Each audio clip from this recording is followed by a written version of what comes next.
Touchdown.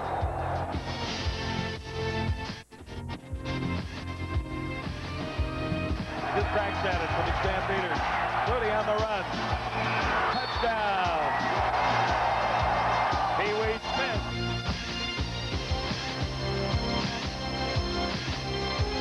They have not won in their home stadium in more than a month and a half. Once their own private playpen, the Eskimos have watched the visitors run wild against them at Commonwealth Stadium. Doug Flutie leads a stirring comeback. The BC Lions, who had won only once, upset the Eskimos in the final seconds. The Hamilton Tiger Cats, traditionally doormats when they come here, rise up and hand the Eskimos a third straight loss at home. And tonight, the Eskimos must face one of the CFL's most ferocious defenses, owned by the Winnipeg Blue Bombers, who handed the Eskimos their worst loss of the season in Week 3. And they're led on offense by Michael Richardson, who leads a running game the Eskimos can only envy. How low can the Eskimos go? Ron Lancaster's job is to make sure his team doesn't find out.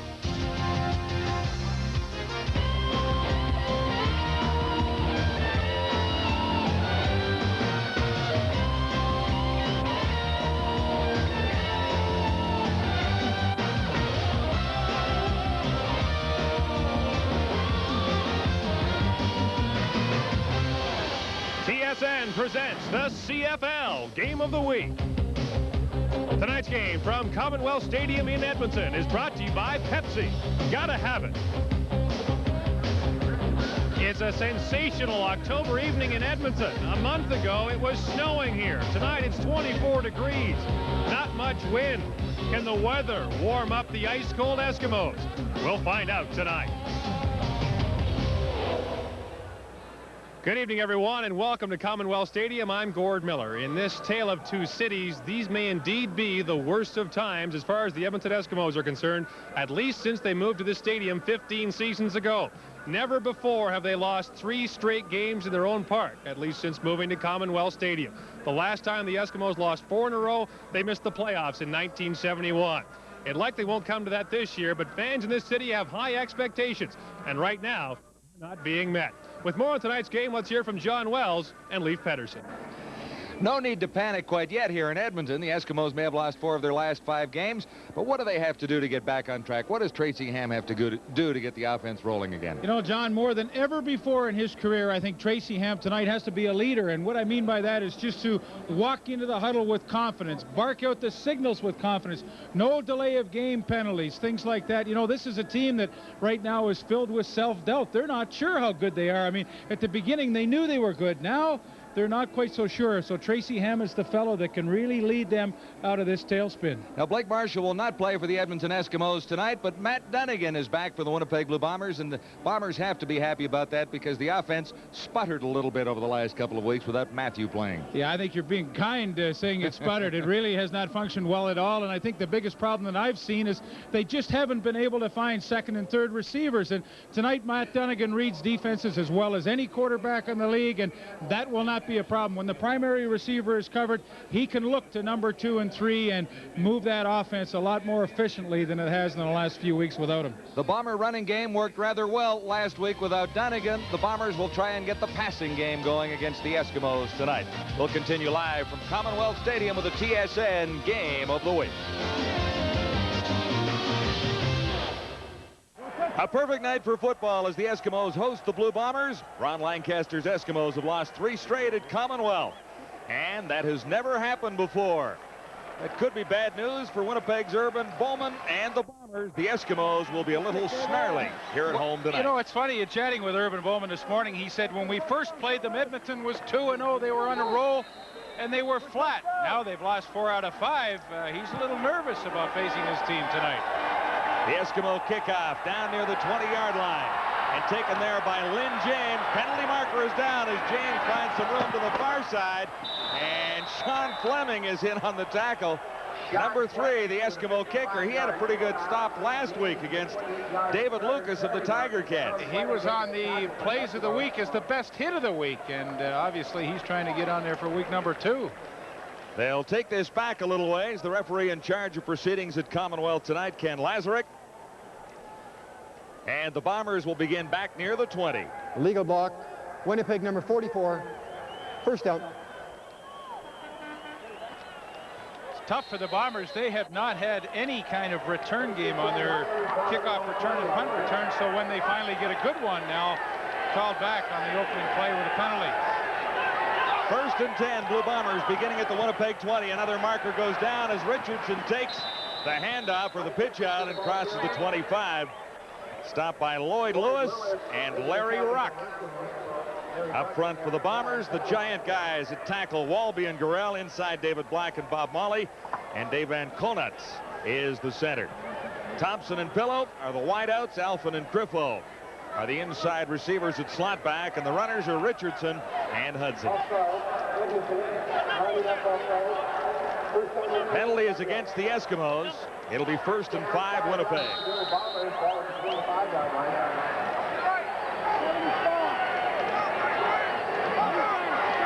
Matt Dunnigan missed the last 2 games. Back at the controls. The pitch goes to Richardson. Leroy Blue leading the Eskimo tacklers that time, number 89. And Leroy Blue fought off a tough lead block by Warren Hudson to make a pretty good play. Boy, you know this Edmonton defense is geared up. They saw what Michael Richardson did last week to Calgary, and you know they're committed tonight to try and make sure that doesn't happen to them. A gain of 1 for Michael Richardson. This is 2nd and 4 for Dunnigan. Good fake by Dunnigan, and he'll be a little bit short of the first down, carrying that time Warren Hudson, number 37, and he ran into number 39, Willie Pless.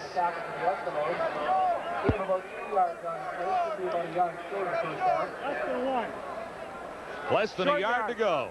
Urban Bowman has a decision to make early.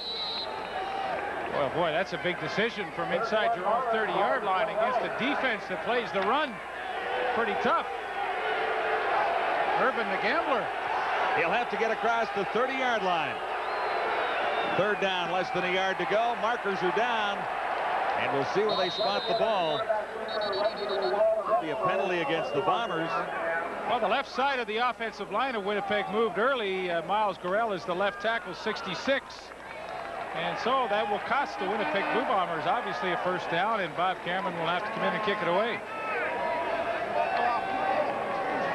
Miles Gurrell, watch him, 66 on the left of your screen, gets a bit of a jump. There it is. Good call. So the initial drive of the Winnipeg Blue Bombers is stopped by a penalty, and they have to give it up.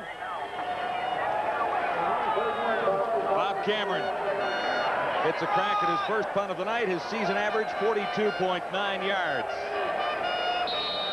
With partner Troy Westwood, the Bomber kicking department is quite likely the best in the league.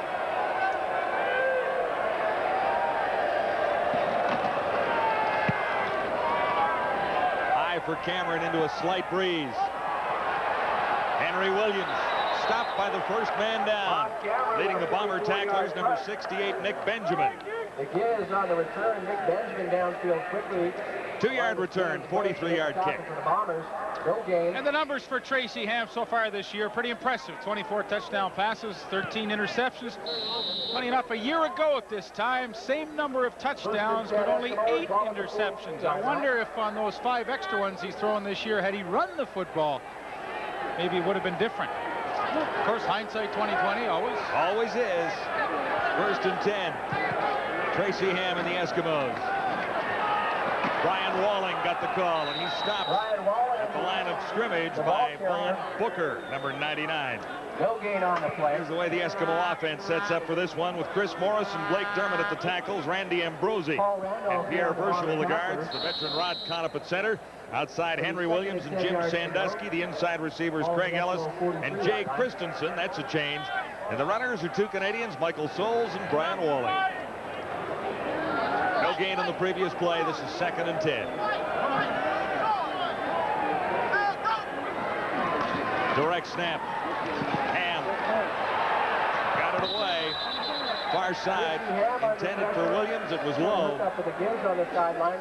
And it's 2 and a kick for the Eskimos as Harper trots onto the field. On the first series, pretty good pressure from that Winnipeg front seven. You know, he had 7 sacks last week against the Calgary Stampeders and Doug Flutie. And although they rank 7th in the league in total sacks with only 24 after 12 games, a pretty low total for that Winnipeg defense. The pressures that they put on quarterbacks, which can often mean more than sacks, have been right up there. They do put a lot of hands in quarterbacks' faces. Glenn Harper standing back at the 27-yard line for his first punt of the night at Commonwealth. No play for Lynn James, far side of the field. So it's all even, but it's very early at Commonwealth in Edmonton. Second meeting of the season for the Eskimos and the Blue Bombers. He'll tell you that he remembers Aaron Sturkis first. Even with 2 Grey Cup rings, the thing most people talk about when they talk about Matt Dunnigan is injuries. He just missed 2 games with the Bombers. And we asked Matt just what exactly kept you out of the lineup. What was wrong with me? Well, right knee, right ankle, right hand, left shoulder. Left shoulder kept me out. That was separated. They didn't want that to snowball into something more. At this point, I had 2 weeks rest. I feel good. I'm looking forward to competing here at Commonwealth Stadium against a fine football team who's probably very hungry for victory right now. I would say that's an understatement. Lose 3 in a row at Commonwealth, and they are more than hungry for a win here. But good to see Matt back. Bomber coach Irvin Bowman told us he is 100%. Well, he said that. I don't believe him, but you know, Matt's the kind of quarterback that will probably never be able to play at 100%. He takes on a lot of tacklers when he runs with the football. He slides a little more than he used to, but I don't know, just the nature of his mentality of the game. I mean, he's the old adage. He's a linebacker in a quarterback's body, so very rarely will he ever play at full speed. In all these years in the league, Matt Dunnigan does see an awful lot out there from his quarterbacking spot. This time the pitch goes to Richardson. Hit hard by Larry Ruck. You know, in the Edmonton's 4 out of 5 losing streak here, you really can't fault this defense. The front 3 of Benny Goods, Rob Davidson, and Lloyd Lewis. I mean, that is as good as the 3 group right there. The linebacking core flawless. Pless and Ruck in the middle, Odom and Blue on the outside, and you know, this secondary I think ranks right up there with any in the league. So defense has not been a problem here in Edmonton. 5 yards for Michael Richardson. Here's a couple more as he gets the call again from Dunnigan. Looks like he'll be short of the first down again. Leroy Blue leading the Eskimo tacklers. And it could be decision time again for the Bombers. 3rd down, about a yard to go. Gain of 4 on the play. It'll be 3rd and a long 1 Bombers. All at the 44-yard line. And I don't think Bowman is going to think this one is quite as good a gamble. Bob Cameron is in. And the Bombers will kick for the 2nd time. Well, his thought process has to be he's got a great kicker and a great defense. I mean, it's too early in the game to take a lot of unnecessary chances. And what a great kick by Cameron, chasing the Giz. Henry Williams back inside the 10. And he's out to the 22-yard line. Bowman has an awful lot of respect for Henry Williams as a kick returner. And so much so that he put a special tape together of all of Henry Williams' best punt returns and let his special teams have a look at that this week. He didn't put any of the bad ones on there where teams did a good job of tackling him. Just the real blaster returns that Williams can do just to try and psych his special teams up in their effort to shut him down tonight. 50-yard kick, 14-yard return. 1st and 10 for the Eskimos at the 22. Tracy Ham in some difficulty and down. Dropped at the 21-yard line. And the Bomber defense, 7 sacks last week against the Calgary Stampeders. And of course their strategy will be to try and keep Tracy Ham in the pocket when he rolls out, and that is simply done by Michael Gray and Von Booker, the defensive ends, taking an outside leverage to not allow Tracy Ham to the outside. And of course, if he does get there, Lorenzo Baker, Greg Battle, James West, Paul Randolph, super group of linebackers can run him down. 2nd and 11, facing Ham over the middle, man open. It'll be a first down for the Eskimos. Sampson made the tackle on Jay Christensen, number 87. He gets a chance to start tonight. I think it's a really interesting switch they made. Chris Armstrong was released. He had lots of speed, and they go to a really good medium receiver, the 12 to 16-yard hook type of receiver in Jay Christensen. He's had a 1,000-yard receiving year in BC, 6'3". He's a disciplined receiver. He's a good target, and I think it's a positive move for their offense. And from the shotgun on 1st and 10, he missed his target that time. Williams was the intended receiver. James West helping out as well. Donald Smith was covering. When you're a wide receiver running a hook pattern, the first thing you do is stop dead and work back to the quarterback. If you drift too far inside, sometimes you'll never be able to get it because the quarterback has a specific lane he wants to throw in, and that lane was to the outside. Williams just took it too far inside. 2nd and 10. Ham to his right this time, and throwing on the run. He has Sandusky. That'll be a first down, Edmonton. Sandusky forced out by Lorenzo Baker, number 3.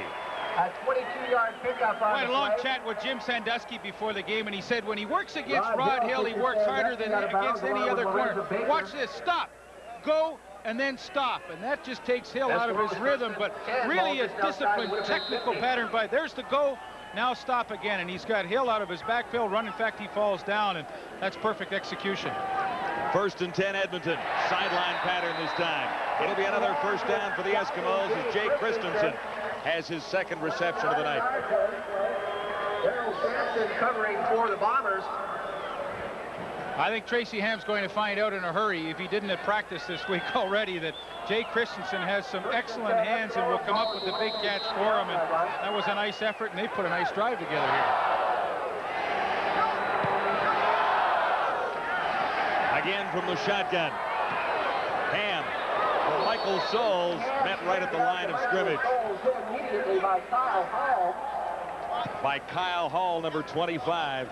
And this is something the Winnipeg defense will do, whereas most others in the league don't. They bring their middle safety up to cover the receiver out of the backfield. Now, that's good sometimes like this, where he makes the hit right at the line of scrimmage. But the bad news is the middle of the field is open and vulnerable, and don't think Tracy Ham just filed that one away.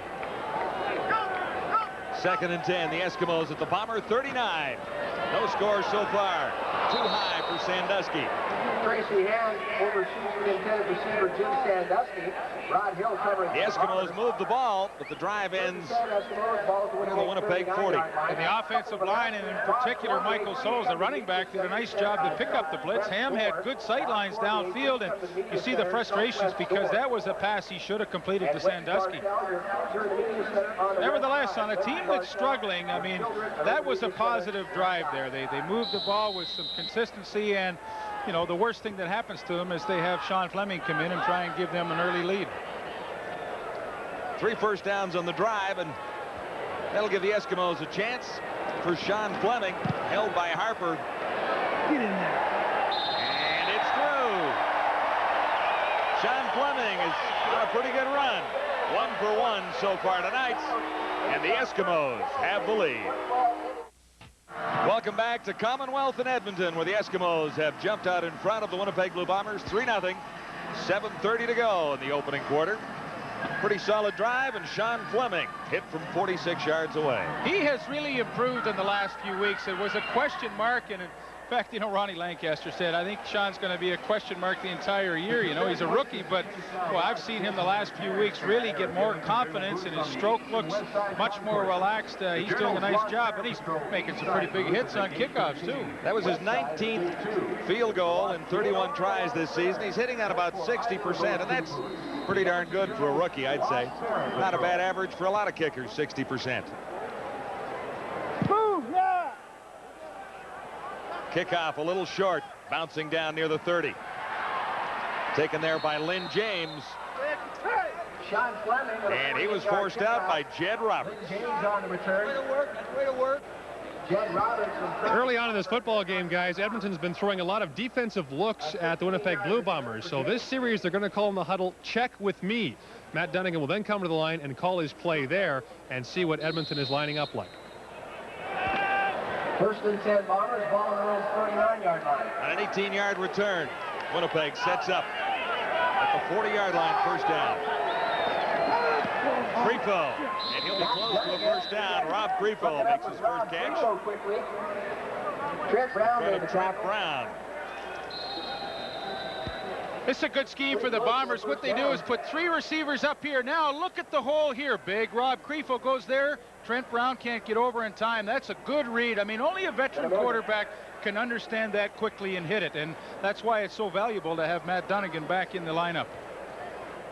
That's a scheme that's specifically designed to open up a hole for Grifo on the short side of the field. Just a first down for And the just Bombers. enough for the first down. Rob Grifo had 3 receptions for 40 yards last week. Just inside their own 50-yard Between them, line. Larry Thompson, Gerald Alphin, and Frank Pillow had 0 receptions last week. Yeah, not a good week for the receivers. You know, the conditions were absolutely horrendous to play in, though. Larry Thompson flanks to the near side. Looks like a mix-up, and Dunnigan goes down. Benny Goods was right on top of Matt Dunnigan when he slipped. Coming up with the blitz again. Well, I think quite simply Mike Richardson lined up in the wrong spot because everybody's going left and Dunnigan's waiting to hand off, but Richardson just was lined up in the wrong spot, and unfortunately it becomes a terrible play. Second and 18. Matt Dunnigan and Michael Richardson both went to the same university, Louisiana Tech. Dunnigan a few years before Richardson, who's only 22. This will be 2nd and 17. And well short of the first down. Quick hitter to Michael Richardson. But really, Richardson carrying, sorry, Lee. Yeah, it's a good, smart play offensively. You know, you got second in a bunch. Really not a great deal of hope. You know, here's the soft area that Matt Dunnigan wants to get the throw into. And, you know, he's simply saying, hey, we've got too far to go. If Richardson can break a tackle or two and pick it up, fine. We get the first down. Worst thing that happens, we kick it away and play for field position. But, you know, that's a smart play by Dunnigan. Larry Ruck and Trent Brown read it well, and Cameron is in to kick again. Bombers trailing 3-0. Cameron standing at his 35.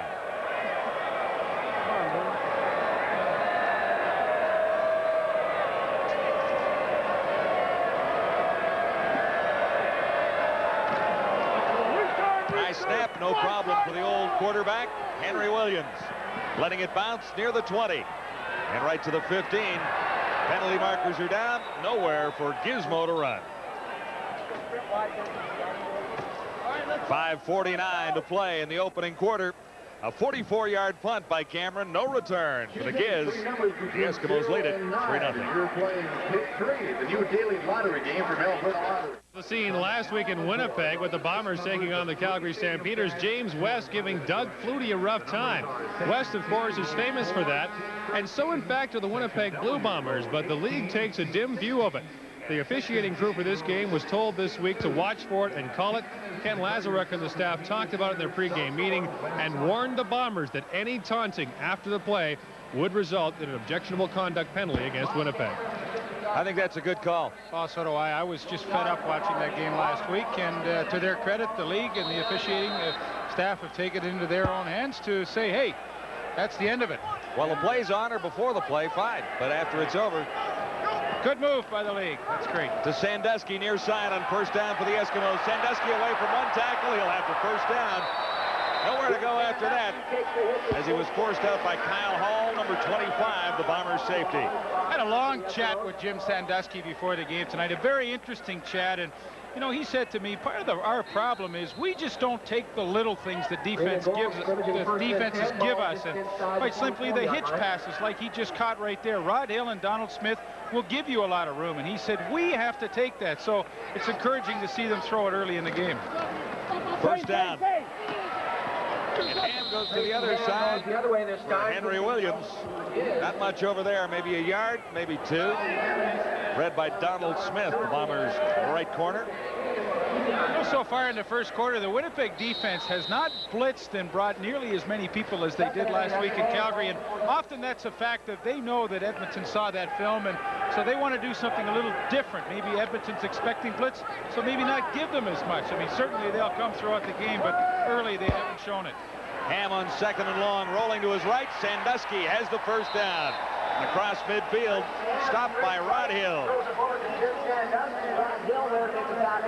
You know, we talk about the Blake Marshall not being in the lineup, and They lose some blocking power, but so far tonight, Brian Walling and Michael Souls have done a nice job.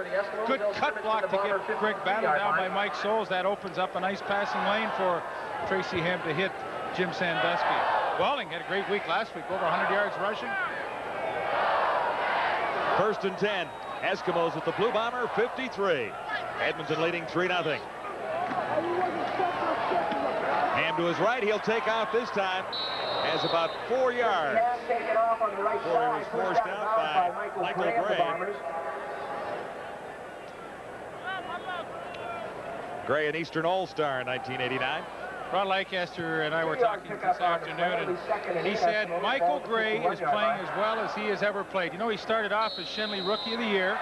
He had some good seasons. Then he seemed to really tail down a little bit throughout the middle of his career, but now he is back. He's feisty, he's mean out there, and he's playing as well as he ever has. A gain of 2 for Ham. This is 2nd and 8, and Ham goes to the shotgun. Penalty markers are down. It'll be a procedure called. I would guess Christensen makes the catch. Inside the 40, stopped by Greg Battle. But there was some early movement, and Christensen might have got a head start.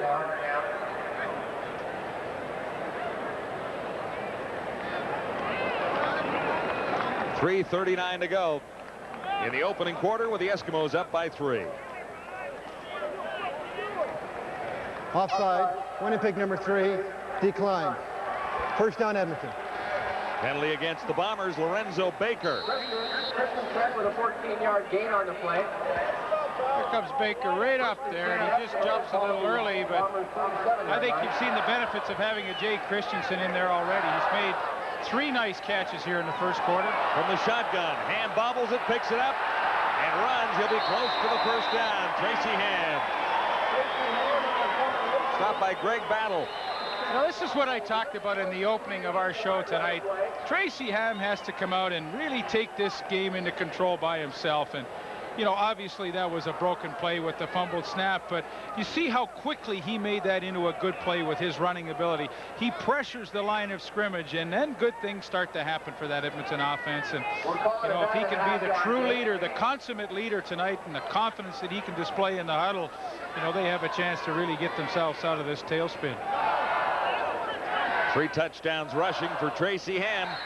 The total numbers are down a little bit from years past when he rushed for 1,000 yards a couple of times. Back-to-back seasons.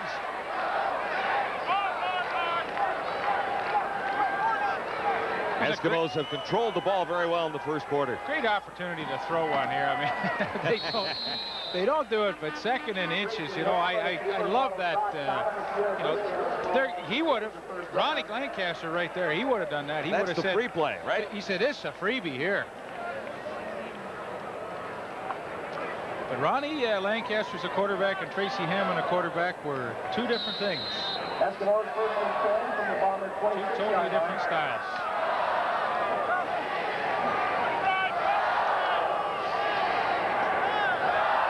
In 91, the Eskimos led in 13 offensive categories at this stage. They lead in 8 at this stage in 92. This is 1st down. And with time to throw, he looks to the end zone. Henry Williams, the intended receiver. The coverage from Donald Smith.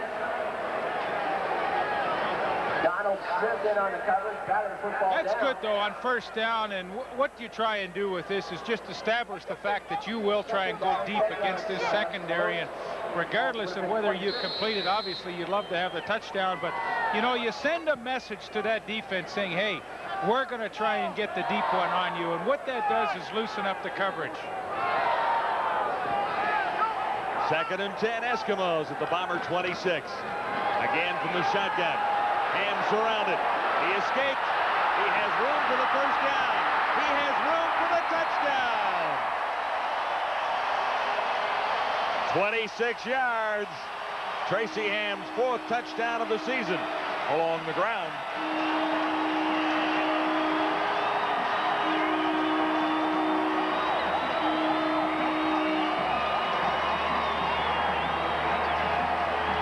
And this is the exact spark and the injection of life that the Edmonton Eskimos needed. I mean, here's Tracy Ham. I mean, he's in all kinds of trouble. He somehow gets free, and then the opening is there. He takes it. He gets it in with his tremendous speed. He doesn't even look like he's running hard. He's such a great gliding runner. Sean Fleming made it 10-0, but there was a marker down on the convert. A minute 50 to go in the opening quarter. And that's a little more like the Eskimo fire we've come to expect. Well, this deserves another look, and Tracy Ham, this is really vintage Ham, because he is trapped. The pocket collapses slowly. Lorenzo Baker from the outside with the pressure, but wow, how does he get away from Paul Randolph, 36? He does, and then it is clear sailing, and watch the glide in his stride. I mean, it's pretty to watch. So Tracy Ham has taken it upon himself. He's run the football effectively here in the first quarter, and he finds himself with a 10-0 lead. It is another Yellow Pacers football into the end zone for Eskimos, after their 8th win of the season, they've been at 7 and holding for 3 weeks now.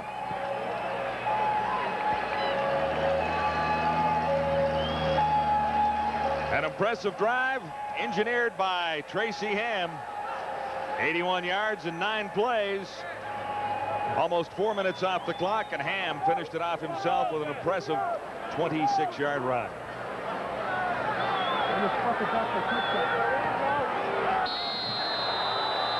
Ready for the Eskimo kickoff. Richardson is deep. And this is Larry Thompson.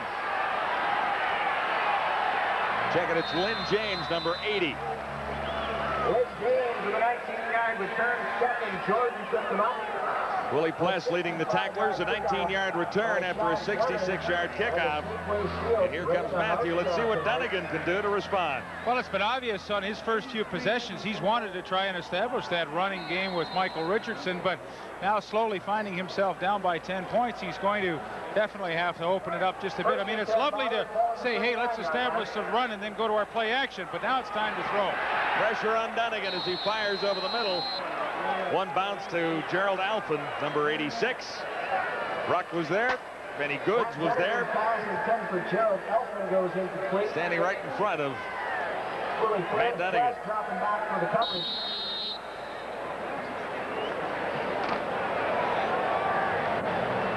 Pless and Ruck both having outstanding years, and there you see their numbers, and that is second and third respectively. The CFL in tackles. 2nd and 10. Dunnigan, more time this time. Alphin is open, can't make the catch. Enos Jackson, number 29. Stride for stride with Gerald Alphin. And initially, Gerald Alphin was open on the post, but Enos Jackson able to close quickly, get the arm in and knock it away. That time, Matt Dunnigan with good protection, and he's looking all the way for Gerald Alphin. And Alphin in his 4th game with the Bombers now, but tremendous play to get that right arm in there by Enos Jackson. Timed it perfectly. Nice to see Gerald Alphin back in the league. He had some outstanding years with the Ottawa Rough Riders and was an All-Canadian before he left to try his luck in the National Football League the past couple of years. He's been away a while. Free agent with Dallas, had a little time with New Orleans as well. Cameron's kick, bouncing near the 30. Henry Williams looks for room to the outside. There's a bit of a lane, and Williams has a man in front of him. There goes the Giz. Cameron slows him down. Finally forced out by Lorenzo Baker.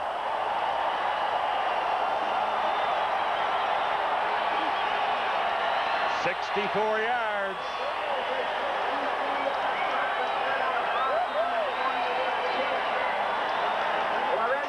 Urban Bowman talked about getting to the Giz within 6 strides. And it's Damian Lyons that has the key block on 25 Kyle Hall, and unfortunately you just don't see it there, but that allowed Williams to get around the corner, and then he is off and running. It doesn't take much for the Giz. Instant field position. Jay Christensen leading the blockers there. And the Eskimos, after a 64-yard return, are set up at the Winnipeg 25. Edmonton leading 10-0. 27 seconds left to play in the opening quarter. Ham, good fake, swinging it out of the backfield for Michael Soles, and Soles has a first down. Michael Gray putting the stop on Michael Soles.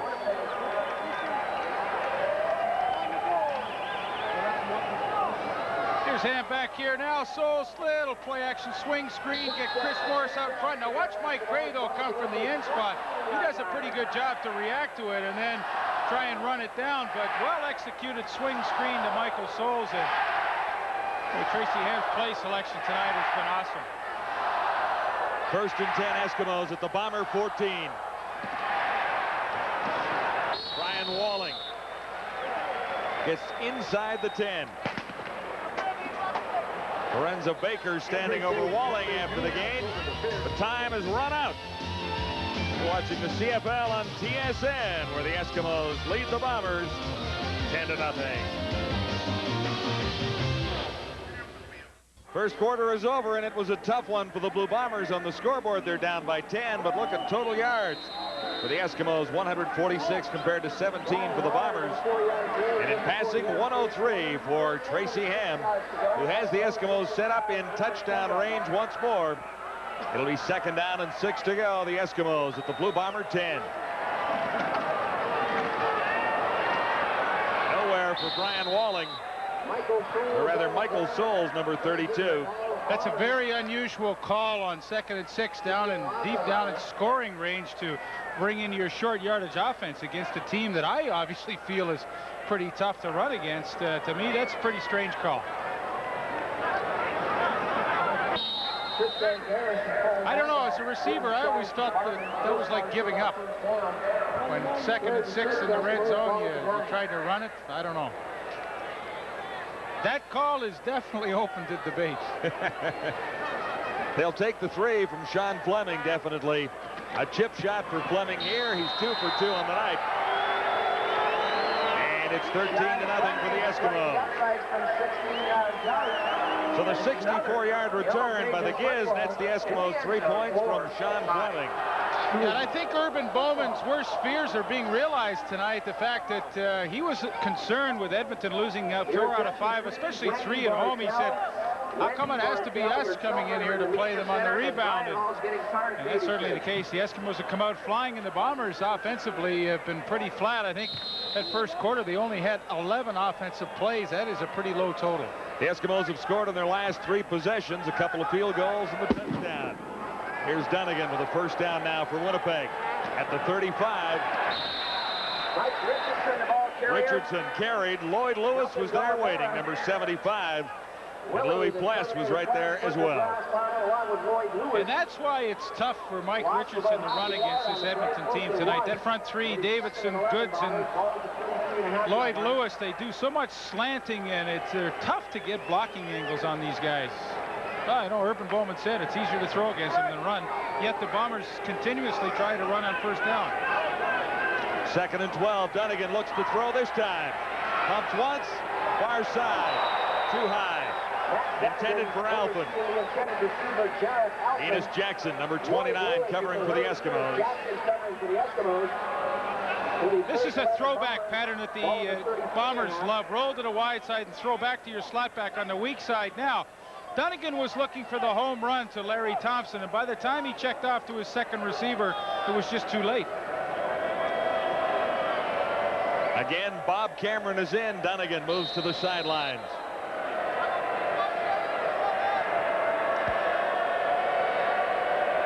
Henry Williams took the last one back, 64 yards. Not a deep kick for Cameron this time. Williams draws a flag near the 32. Bob Cameron with a 42-yard punt. The Giz losing about 4 Leon yards. Hetziano leading the Winnipeg tacklers upfield with 13-13 till halftime. The Bombers are already in a hole, down by 13. Commissioner does commercials now, and rather well. Well, he's sold on the CFL. He was a good player. He's so far doing, I think, a pretty darn good job as commissioner. He's been firefighting for most of the year, and now I'm sure Larry would tell you it's time to move onward and upward. And he has a vision, a plan, and hopefully the Board of Governors will let him have some leeway to implement it. Yeah, hopefully he'll be able to put away his Smokey the Bear hat, not fight so many fires, and get on with the business of making the league successful. Leon Hatziano is the injured Blue Bomber. Have a look and see if we can catch him in the middle of the screen. There's 44. He turns back and tries to make the tackle on Williams. And geez, that's a tough one to try and figure out what happened. Shoulder, wrist.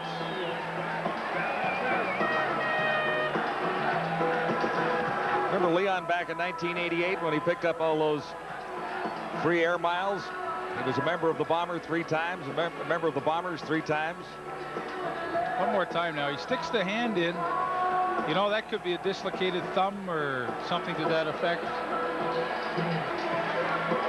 North Toronto Collegiate he's from in Toronto, which was my rival. I went to Northern Secondary just down the street, and that was our big rival, North Toronto.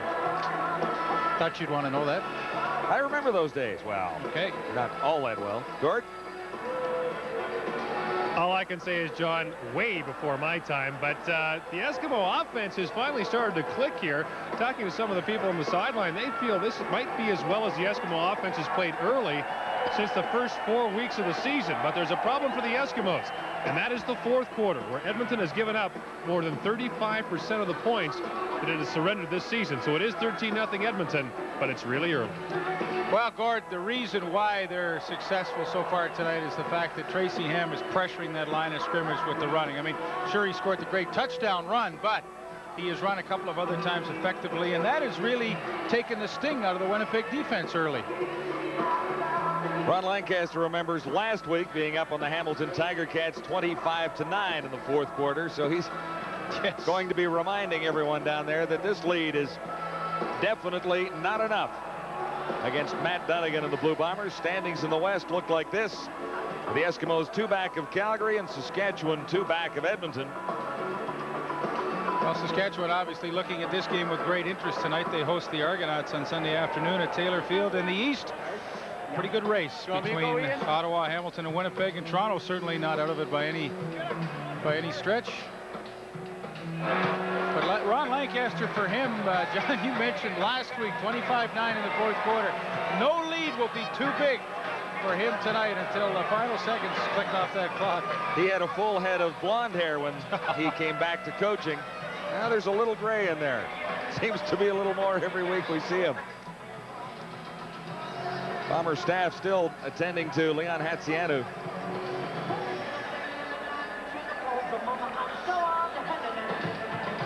It's really tough to try and guess what happened to Leon Hatziano right here. I know he sticks his left arm in there, and you know, sometimes maybe you get what they call a burner or something, like a pinched nerve up in the neck. But the arm goes in. Got sandwich in there, the elbow, the shoulder gets bent. Sure Gord Miller will find out for us as soon as he can, but it's a tough one. Yeah, they've consulted with the Edmonton therapists as well, and the report from their sideline is Hatziano says he's very groggy and has some numbness. Now, of course, in that situation, they're not taking any chances, but according to the Eskimo people anyway, Hatziano is pretty incoherent out there right now, so they're not taking any chances. They'll send the card out for him and take him into the dressing room.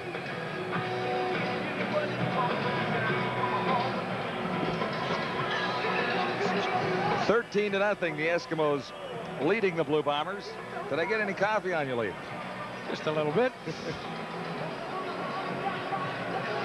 Well, no question, I alluded to the fact that Tracy Ham makes things happen when he runs the football, and so far tonight 5 carries for 38 yards. I mean, he has gone entire games where he hasn't had 5 carries, so I think obviously that is a very positive sign for the Edmonton Eskimos tonight.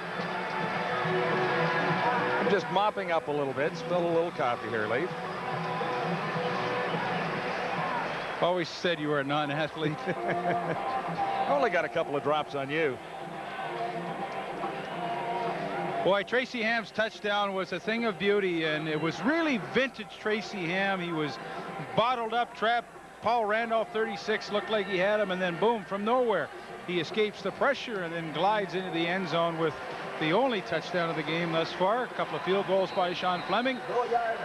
And the Eskimos comfortably in front, 13-0. Hatziano heads to the training room, and the Eskimos are back on offense. The reverse to Henry Williams.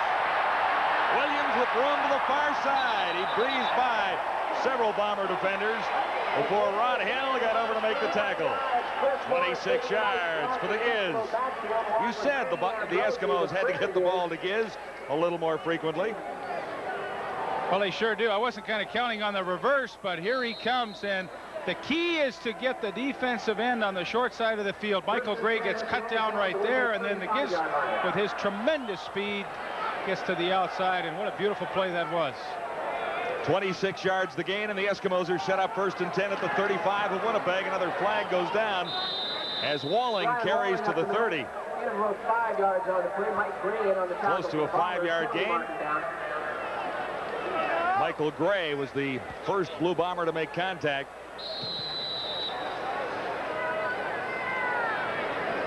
James West taken up for the Bombers. Now there's an injured Bomber, James West.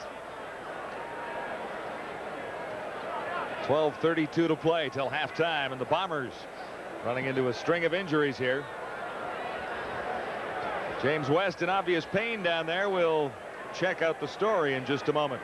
The Eskimos leading 13-0. We're live at Commonwealth, where the Giz is putting on quite a show for Eskimo fans.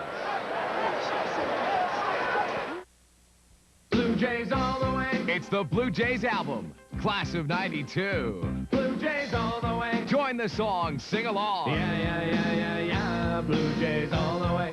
Breaking bats in the hot sun. We fought the Yankees and the Jays won.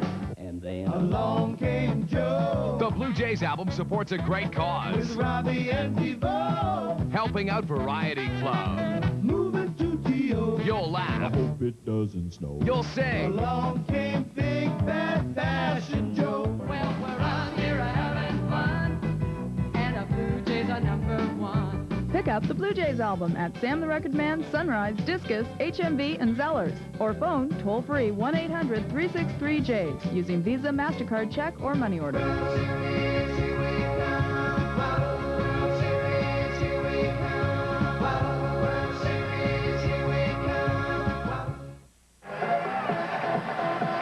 James West has not played at Commonwealth for a couple of years. He's been on the injury list when the Bombers have been in town. Shaken up here on this play. You can see, oh, he gets his own player, Paul Randolph, rolls into his lee, and the right knee just collapses. And looked as though James West just gave enough as the contact was made that he might have saved himself from a pretty bad injury. I'm sure you're going to see him back, but actually that was pretty good reaction from him to just go with the flow there and let his knee collapse and get out of the way. Penalty against the Eskimos, and Edmonton moves back to the 45, 1st and 20. On a holding call. Good fake by Ham to buy some time. Sandusky has the catch, and he's very close to a first down.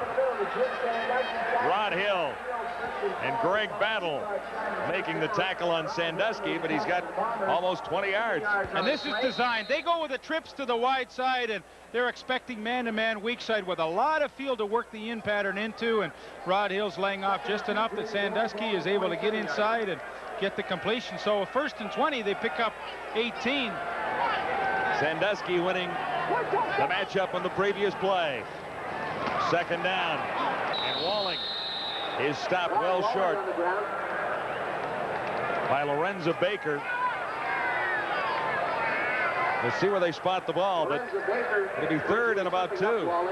Michael Gray there to finish him off.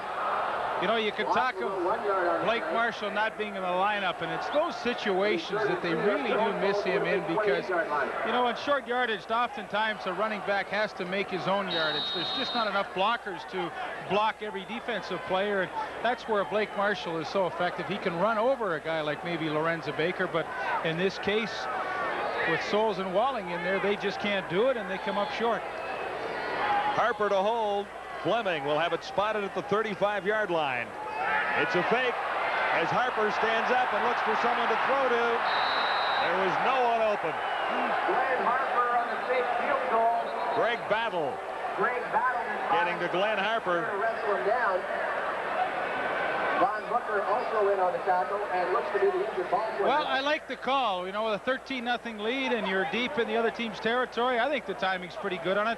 Give Greg Battle credit, though. He was KG old veteran. He was thinking, hey, this might be a pretty good time for the old fake, so he was not fooled, and that will go as a turnover against the Edmonton Eskimos. There's Battle. He would have nothing to do with it, and he ends up making the tackle. Another injured Blue Bomber down near the 35. 11:10 to go till halftime. Vaughn Booker this time, number 99, who lines up at the right defensive end spot for the Bombers in his rookie season.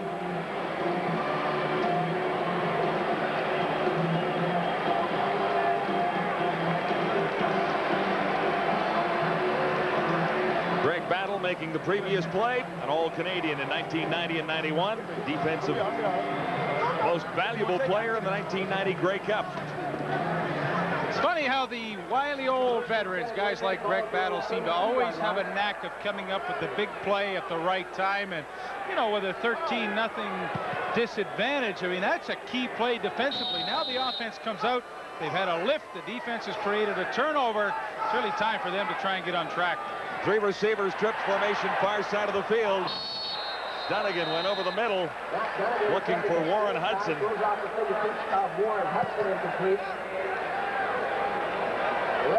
Larry Ruck and Willie Pless are two of the finest inside linebackers you'll ever see in our game. And Larry Ruck has made the adjustment from the outside linebacking spot into the middle where Danny Bass played for so many years. And he was right there and read the screenplay. I mean, he is simply all over the field. Blitzes well, covers well. Heck, you know, already this year he's got an interception, 3 sacks. So you can't ask for much more. Dunnigan good on 2 of 6 for 16 yards so far. Gets another completion here, but he'll come up short of the first down on the reception made by Larry Thompson. Tackle made by Dwayne Odom. Leaf, an interesting note on that fake field goal. Glenn Harper was supposed to roll to his right, but the Bombers lined up strong on that side. Got upfield, he couldn't get there. When he rolled the other way, there was nobody home. Some of the Eskimo players on the field were yelling to take it off, but they didn't have time. Well, he can run with the football. We saw him in Hamilton when the convert was blocked. He ran for a 2-point convert with some pretty good speed. And, well, you're right. Greg Battle shut that off on the way he wanted to go. The Bombers have had the ball 6 times and kicked it away every time. Henry Williams. Another little opening for the Giz. And another fine return as he gets out near the 40. Bob Cameron with a 50-yard punt. 15 yards on the return. Cameron, a 50-yard punt. Well, it doesn't take much for Henry Williams, and all the great returners will tell you, give me just the slightest of seams, and I'll break one for you. Here he runs into his own man. It's number 84, Michel Bourgeot.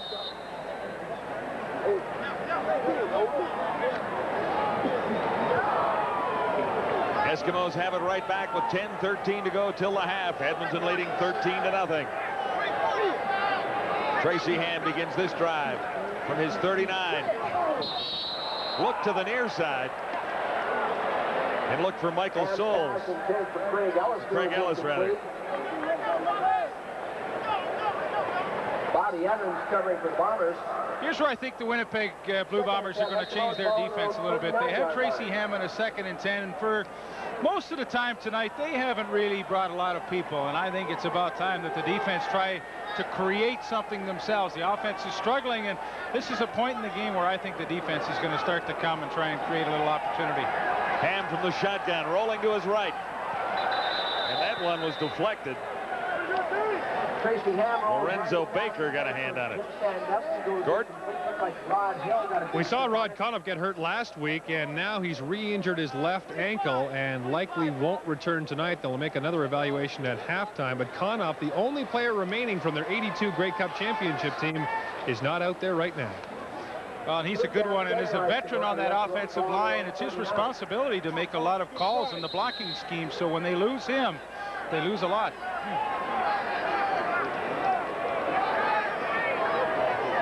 Glenn Harper for the Eskimos at his 25. Just his 2nd punt. This one is an awful lot deeper. Back near the 20-yard line. Good coverage by Eskimos on special teams. Travis Oliver leading the tacklers. And there was nowhere for Lynn James to run. 53-yard punt, a 2-yard return. And the Bombers are hemmed deep inside their zone once more, trailing by 13. A&P and Dominion would like to thank you for playing Baseball Magic. And congratulations to all our Baseball Magic winners of a trip for two to Walt Disney World Resort, courtesy of Canadian Holidays, a world of vacations. This week's features Majesta 16-roll bathroom tissue, Minute Maid frozen concentrated orange juice, and Maxwell House ground coffee. Baseball Magic exclusively at A&P or Dominion. We talked to Blake Marshall about 4 weeks ago when you got hurt, Blake, and you didn't feel it was that serious. First of all, what is wrong with your shoulder? I just damaged the nerve branching out into the arm, and it's had some serious side effects on the arm. So you've lost some strength, and is there any idea when you'll be back? I'd like to think last week I thought I'd be back this week, so I'm looking forward to being back next week, but we just got to play it day by day now.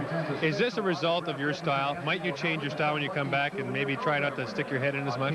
Oh, no, I couldn't play football any other way. I'm going to stick to my style and, make sure when I come back I'm 100% and can play my style of football at 100%. The offense is playing well tonight. What's been the difference from the last few weeks? They just seem to be executing. They're giving Tracy some time. Tracy's making some big plays. And the receivers are catching the ball tonight. That's a big difference. Blake, thanks very much, and quick recovery. Thanks, Corey. Eskimo fullback Blake Marshall, guys. Fourth game that Marshall has missed for the Eskimos. Yeah, I think now they're in a situation where it's best to keep Blake out as long as he needs to make sure that he is 100% healthy come playoff time. First and 10 for the Bombers at the 20.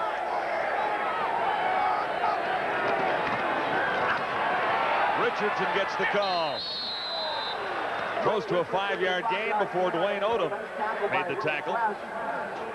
Willie Pless also there, number 39.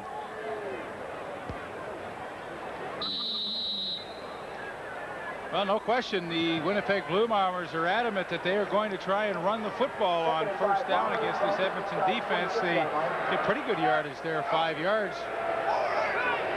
Larry Thompson flanks to the near side for Winnipeg on 2nd and 5. Dunnigan, the quick pitch. Richardson again. This time he has the first down. Took a pretty good hit down there after gaining the first down by Trent Brown, number 28. And there's no question Matt Dunnigan is a better quarterback when he is able to get the running game going, for the simple reason that, he's not a Kent Austin that likes to throw the ball 45, 50 times a game. He would like to throw the ball probably 30 times a game max, maybe 25. If he gets the running game going, then he can mix in his play-action passes. That's how they become effective. Alfin made the catch, then lost the ball. No, they ruled it no catch. Alfin had his hands on the ball, and it squirted loose. Willie Pless, number 39, on Alfin.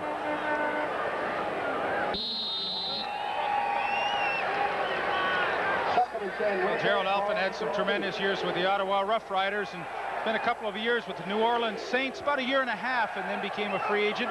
Was at the Dallas Cowboy training camp this year, and he told me it was just kind of wrong place, wrong time. Thought he was good enough, but they just had a few people they weren't willing to let go, so good for us. We get him back in the CFL. He's an exciting player, awfully nice guy, too. I think Lloyd Lewis took a step a little too quickly. Penalty markers are down, 7:44 to go till halftime. Edmonton, number 75. Yeah, I think that was pretty easy one to call. See, now, 2nd and 5, this becomes a much easier situation for Matt Dunnigan. Last time on 2nd and 5, they ran with the football, and well, sooner or later you're going to see him go to the play action, and that, of course, then puts all kinds of pressure on the inside linebackers, Pless and Ruck. Trips formation, far side of the field. And Hudson got the call, number 37. That'll be a first down for the Bombers, only their second of the night. Tackled by Willie Pless. Willie Pless in on the tackle for the Eskimos one more time. First and 10, Winnipeg, ball. You know, often when you work against a three-man line, there are bubbles. Here's a bubble here. Here's a bubble there. that's where they attack with Warren Hudson. When you play against a 3-man line, you try and run against the bubbles in the defense, and they did that, picked up a first down on 2nd and 5. This is Michael Richardson. Penalty markers are down after a couple of yards for Richardson. Stopped by Benny Goods. Benny Goods there to finish him off. Penalty marker down. Leon Hatziano has a severely injured elbow, and the report from the Winnipeg doctors is that they will take him to hospital at halftime. The disorientation and nausea he suffered apparently was caused by the intense pain he was in, and they think it might be a fracture. Winnipeg number 51, first down and 2. Marching the penalty off against the Blue Bombers. Little holding down there, Leifer. David Black, I believe, number 51. That's tough. You know, when you're struggling, you're down by 13, and you're starting to get some kind of a drive going, and you get that holding call. It's just a killer. 1st and 20. Dunnigan got it away. About 11 yards on the play, but not quite enough. Larry Thompson made the catch. And guess who was there again? Willie Pless. But that's the good news. When you're 1st and 20, you know, all you're thinking about is trying to get half of it back on 1st down and get the other half, of course, on 2nd down. They did that. They got about 12, so now 2nd and 8. Quarterback comparison, Tracy Ham off to a great start tonight. Matt Dunnigan, well, he simply hasn't thrown the football very much, but that's his style, too. He'd rather have a 50-50 split run to throw. 2nd and 8 for the Bombers. Dunnigan in trouble. He can't get away. Benny Goods was the first Eskimo there, followed by Dwayne Odom.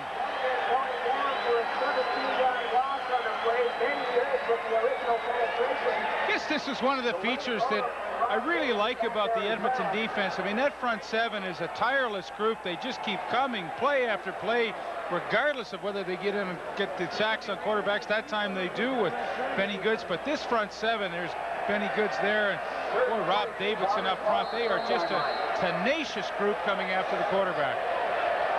Cameron to kick again. The Eskimos in front 13-0. Bob Cameron standing back at his 16. Low snap this time. Just got it away. He draws a flag, roughing the kicker.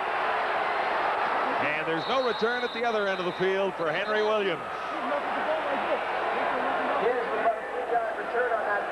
3-yard return, 40-yard punt. Another look. Well, the question becomes now on a fumbled snap, did he leave his normal routine? And no, he didn't. He's trying to kick the ball all the way. He never tries to run with it. So if you don't get a piece of the football, it's going to be roughing the kicker. Now, is it contacting or roughing? That's the case. What we'll wait for is the official call from referee Ken Lazarick. But the first thing Lazarick looks for is, did he leave his normal pattern? And it maybe looked like he was trying to run. Kicker. Edmonton number 34, 10-yard penalty, 3rd down repeated. Contacting the kicker. Yeah, roughing is automatic, 1st down, contacting is 10. So it is not a 1st down for the Bombers. We're staring at 3rd and big yardage. 3rd and 13. Cameron gets another shot at kicking. This time from the 27.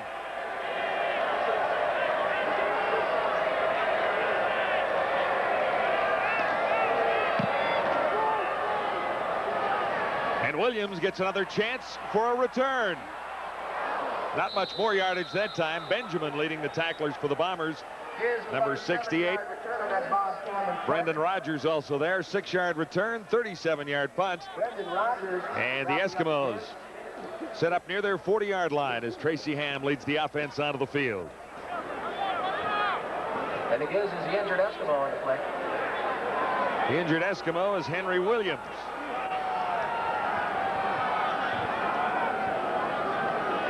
Hard-hitting ball game so far. 5:06 to go till halftime. Well, you know, when you play against Winnipeg, you're going to get involved in a hard-hitting game. You know, the team that impresses me physically this year, too, is the Hamilton Tiger Cats. Boy, they have become a real physical group. Let's see if we can see what happened to Henry Williams here. He took a good shot initially from 68 Nick Benjamin. And often when you spin around and somebody's got a hold of your leg, that's when you can get into problems. There you see. Brendan Rogers is in there. Yeah, so is Greg Battle. He's got a hold of Williams' leg just as the other tacklers arrive, and I'm just hoping that that's not the case.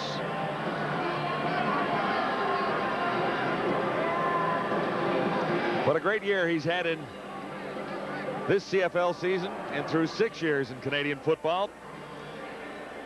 Henry Williams with 16 career punt return touchdowns. That's a CFL record.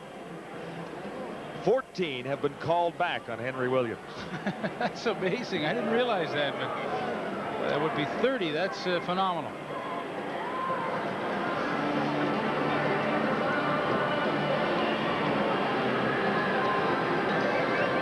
Leon Hatziano shaken up for the Blue Bombers earlier, followed by James West, who's back in the ball game. Now the Eskimos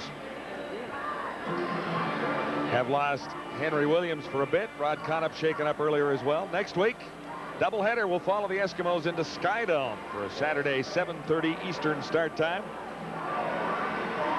And then take you to British Columbia for the Lions and the Stampeders. Doubleheader day on TSN next Saturday. Edmonton, Toronto, and then Calgary, BC. Henry Williams still in pain, but moving under his own power as he heads to the Eskimo bench. First and 10 Eskimos, ball at their own 38-yard line. Filling in will be number 74, J.J. Celestine. He's flanked to the near side in Williams' spot. Tracy Ham. One fake and swings it out far side. From Michael Souls, met by Greg Battle. Carroll Sampson with the original hit.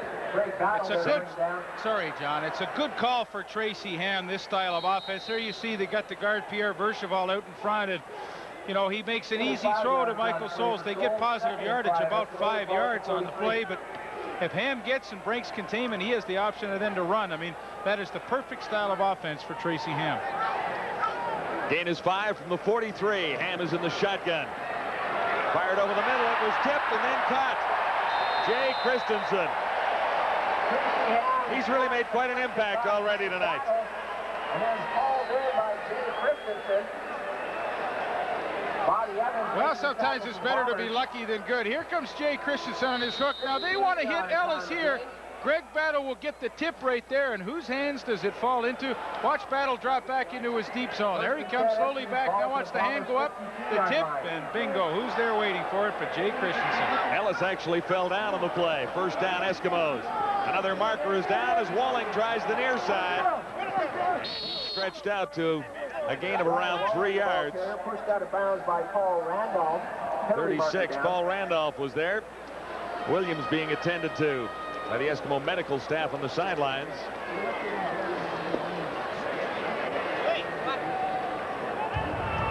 Offside, Winnipeg number 34. First down repeated. That'll be Greg Battle, and that'll make it 1st and 5 for the Eskimos, leading 13-0.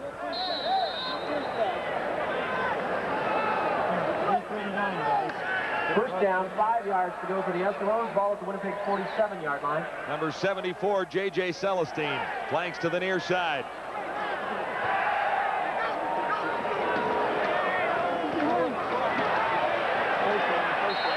First down, Michael Souls. Paul Randolph made the stop on the Eskimo running back, number 32, Michael Souls. Tackle for Winnipeg. An 8-yard gain on the play. First and 10 Eskimos. The Gizmo has dinged his ribs, but the doctors have deemed that they're all right, and he will go back into the football game. And that is good news. I do not like to see him sitting on the sidelines. Another Eskimo first down, this time just inside the Bomber 40. Good fake by Ham. He finds a receiver. It's Sandusky. Great move by Sandusky to score.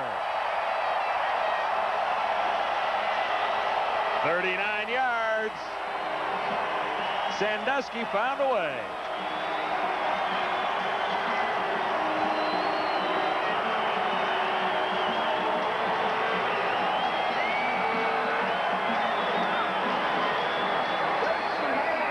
Little play action to freeze the linebackers, and then the hook to Sandusky. This is the 3rd time they've hit this pattern tonight.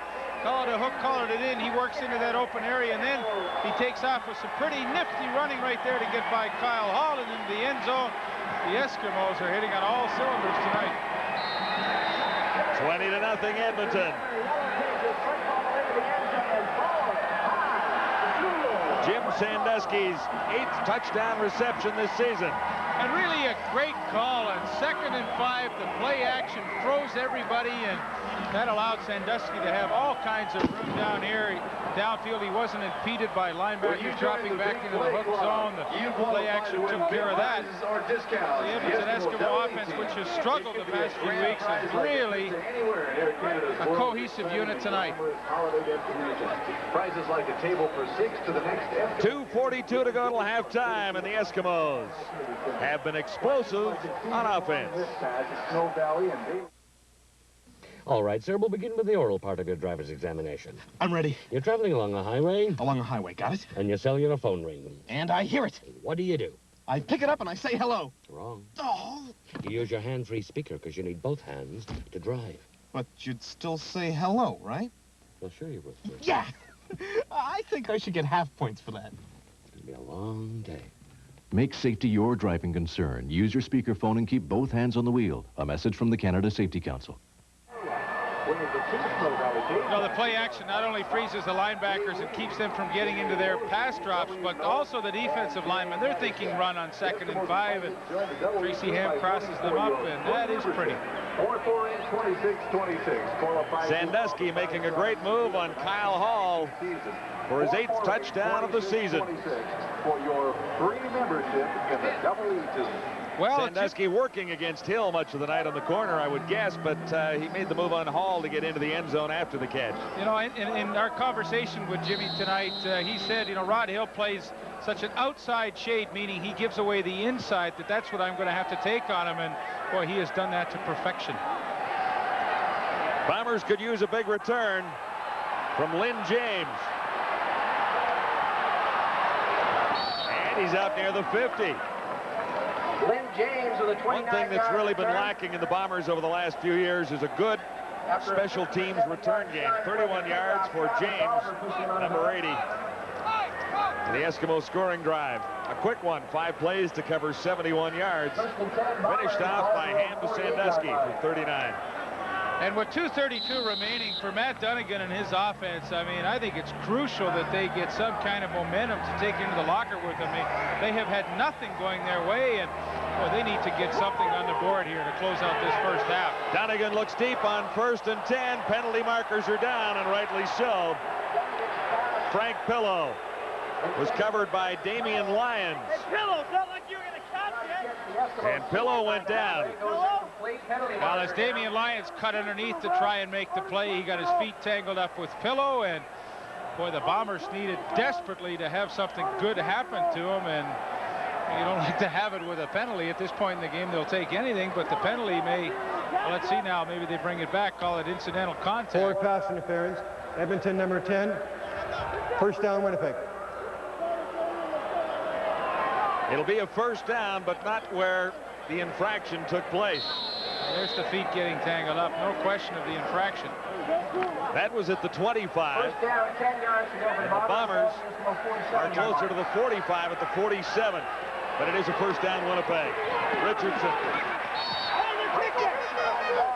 Penalty markers go down. Lloyd Lewis, the tackle on Richardson. Well, the Blue Jays are 1 win closer to clinching the East. And we'll catch up on all the highlights of a victory tonight over the Detroit Tigers when we check back into Toronto at halftime.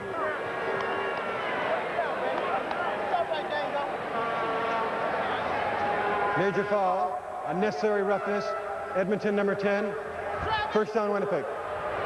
Well, that could be costly. That's Damian Lyons, who was involved with Pillow just moments ago on the interference call. And it didn't take long for Ron Lancaster to give Lyons the hook. Look at the kick right there. So he comes out. Travis Oliver, number 23, goes in. They're not going to put up with that. Swing pass to Richardson. Slowed by the first man and surrounded by Leroy Blue as Jordan got there for the initial tackle. Jordan moving up in his defensive back position to make the tackle get filled. Stephen Jordan at the top of your screen. Now see his face. He's looking right into the backfield. So I'm going to let this go. When they throw the swing, boom, he is here right away. But see, he's a smart guy. He's looking into the backfield at the same time as covering his receiver. And when you have confidence, you can make that kind of play. This is 2nd and 10 as Dunnigan stands in and fires. He'll have a first down. Rob Crefo, number 79. Boy, and has he been a valuable guy to their offense this year? A couple of catches tonight, 37 coming into this game. The favorite throwback play, roll to one side, throw back against the grain to your inside slot coming across the field. And very difficult for Enos Jackson to stay with Crefo all the way across that field. So Dunnigan, by the aid of a penalty, has got his team driving. 1st and 10, Winnipeg at the 15. Dunnigan pumps once, looks to the end zone. Touchdown! Gerald Alphen. Trent Brown covering. Alphen has his first touchdown of the season. Well, the safety blitz is coming with Enos Jackson, and Trent Brown tries to come underneath. He gambles, and Alphen beats him on the deep one.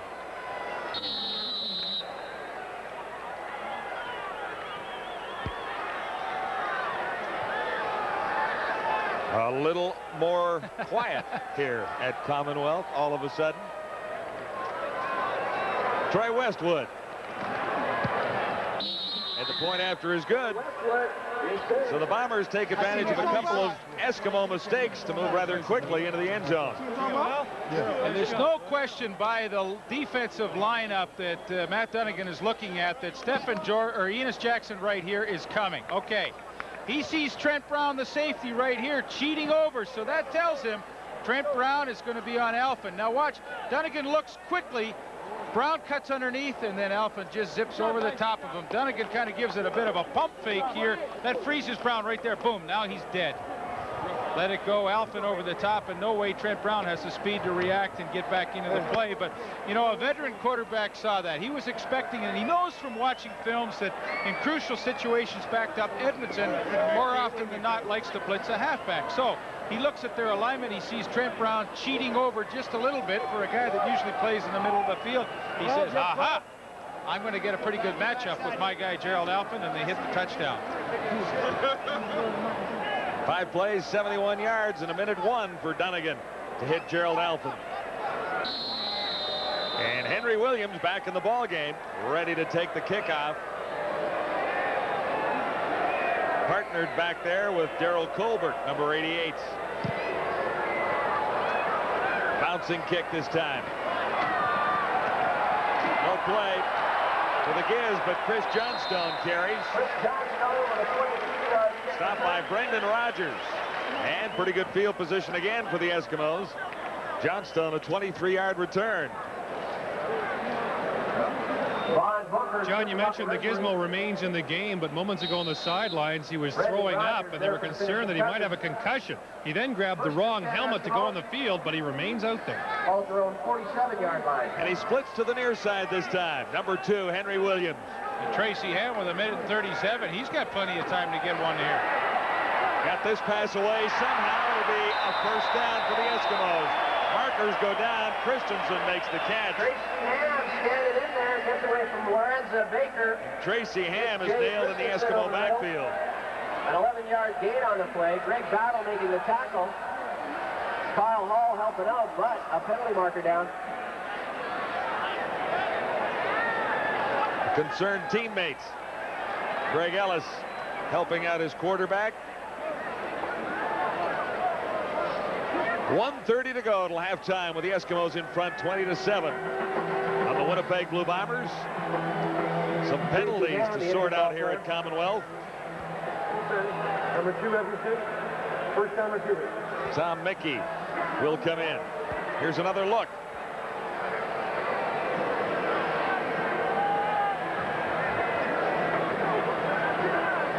Well, what an effort to get that ball off to Jay Christensen over the middle. He's going down, and he still has the arm strength with Lorenzo Baker hanging on to him to throw the football. And look at Baker. He's giving that knee a little twist on the way down, and that possibly could be the problem for Tracy Ham. I mean, I'm not discrediting Baker. He's just trying to get Ham down any way he can, but it looked as though the knee twisted a little bit as he was going to the turf. Ham has been shaken up a couple of times this season. Missed one game. Tom Mickey came in relief. And Mickey won the game and also Player of the Week honors on offense in week number 7. And those are pretty impressive numbers for a fellow that doesn't get to play a whole lot. So if he does come into the game, I mean, they don't lose. They lose running ability. There's no question about that. But as far as someone who can direct the offense, Tom Mickey's pretty good. Gord? Yeah, Levi, that play happened about 15 yards away from me, and it really was Ham's own momentum. Baker didn't give him a twist, but Ham's momentum carried him back over, and that twisted his knee. Well, I think the fact that he's up and walking kind of gingerly off the field, but under his own power, I'm sure we'll see him back. And he has had a good first half. Those are probably the best numbers that he's had in many, many a week. Tom Mickey into the game for the Eskimos. Penalty is against the Eskimos. It'll be 1st and 20 for Tom Mickey on his first sequence of the night. He'll operate from the shotgun. 3 receivers to the near side. Mickey is decked. Met by Paul Randolph. And one of the Eskimo blockers fell down coming out of the backfield. And isn't it funny how the Winnipeg Blue Bombers drive down for a touchdown, and all of a sudden now the defense starts to come up and play a little tougher, and Paul Randolph jumped the block of Michael Souls. A great effort by him to, there you see it right in your screen, he jumps the block, and then Walling misses him, and Tom Mickey pays the price for those 2 missed blocks.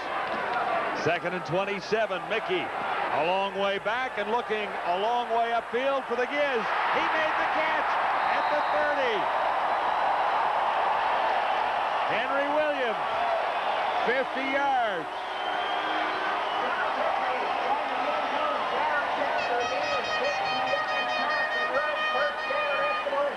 Donald Smith and the Gizmo had a little bit of contact right near the end of this play, but Tom Mickey's saying, hey, look, if this gets picked off, it's as good as a punt. So he lets it fly in hopes that Henry Williams can make a super catch. Smith falls down on the play, and who's there waiting for it is Henry the Gizmo Williams. That was on 2nd and 27.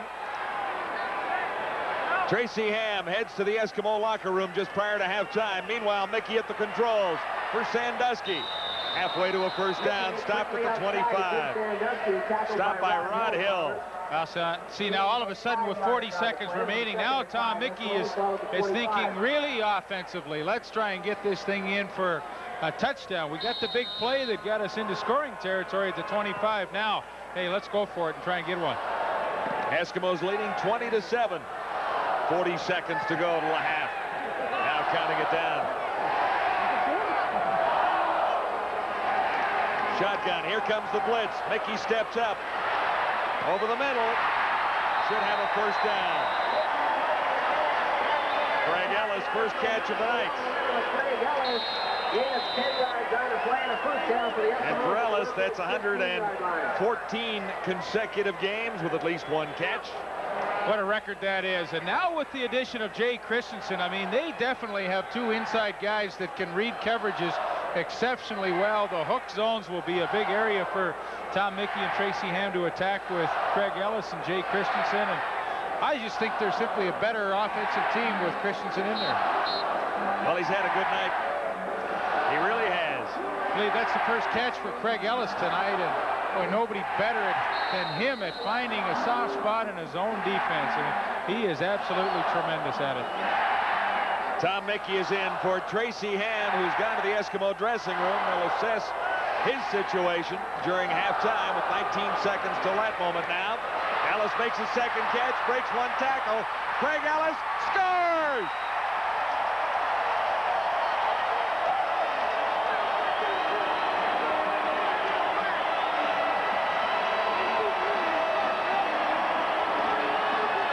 Number 8 for Craig Ellis. 8 touchdowns this season. Some great second efforts by the Eskimos tonight. Sandusky's touchdown and this one by Craig Ellis worth another look or 2. Well, Mickey wanted to go downfield, but he saw that Ellis was open early and decided, heck, let's get it out to him. He's a former running back. Now, here's where those instincts take over. You know, really, he's a receiver first and now a running back second, and he did a great job to get into the end zone. Craig Ellis, he caught 2 in a row. Eskimos in front by a bunch now. The scheme here, this is kind of an interesting look at it, but J.J. Celestine here, he's going to drive off. Now here's Bobby Evans, he gets off. Ellis just kind of sneaks out here, but the key is he's open early, but Mickey wants to go deep and get the home run. He says, I can't do it. Celestine's not open. Let's go to my outlet, Craig Ellis. Now the fun starts. There's Kyle Hall coming over. Now the running back instincts take over, and Craig Ellis with a couple of shifty moves get into the end zone. And for Tom Mickey, what a nice way for him to come into the ball game. He gets a huge catch by Henry Williams, a couple of catches by Ellis, and he has a touchdown march under his belt. Got to be fun when you can come in and do that. Yeah, but these numbers, 4 for 4, 80 yards, Tom Mickey. It's not all bad. Not bad for a backup. Yeah, I like that stat for Craig Ellis, 115 consecutive games. What a record that is to be proud of. Bombers running out of time, 5 seconds on the clock. As Odom makes the tackle, Andrew Martin on the return of 19 yards. Here's the drive by Tom Mickey. A minute 30 to cover 63 yards, 5 plays, and a 15-yard pass to Craig Ellis. And it's such a fine line. You know, Donald Smith, the cornerback, if he doesn't fall down, he has a great chance to knock that ball away from Gizmo Williams, and maybe they punt and no touchdown is ever scored. The game within a game, it always occurs. Into the final 4 seconds now. One last chance for Dunnigan. Can't get it away. And the ball comes loose. Lewis has it for the Eskimos. He's looking to the end zone, but he's not going to make it. Folks. He ran over Warren Hudson.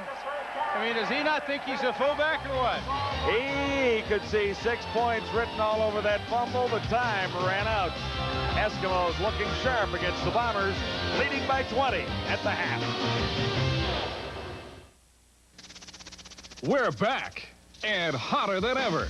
RCA Records presents more country heat. 15 great songs by today's hottest country artists, featuring Michelle Wright, Steve Wariner,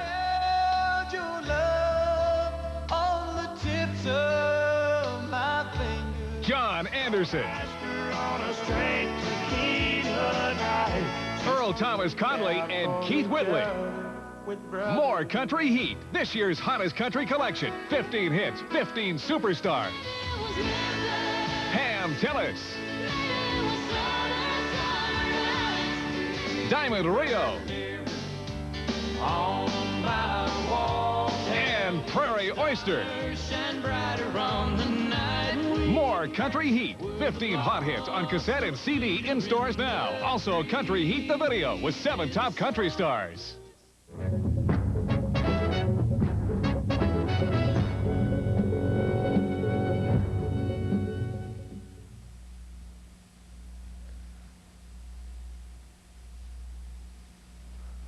Is it that time again? You guys sure do know how to find me. Is there no privacy? Well, how's it going? I'm DK Smith, and welcome to another edition of The Entertainers. As you can see, I'm sitting here getting mentally prepared for this ball game, which I'm not playing. The big toe is a no-go for this week's show, but that's okay. But we have a great one in store for you. We have from the West, we have Willie, the Terminator, I call him the Predator, Pless, against my very own teammates, the DBs, I call them Air Patrol, Donnie Wilson, Reggie Pleasant, Ed Berry, and Mr. Carl Brazeley, the best DBs in the league. Anyway, they're going to show you some other talents that they have. But first up, we have the Terminator. How can I go on? Baby, I've been living on memories of you and me. All the love we made, all those tender nights and those endless days, they're all here inside.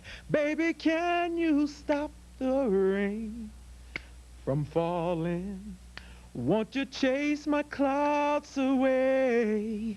I give anything to see the sun again.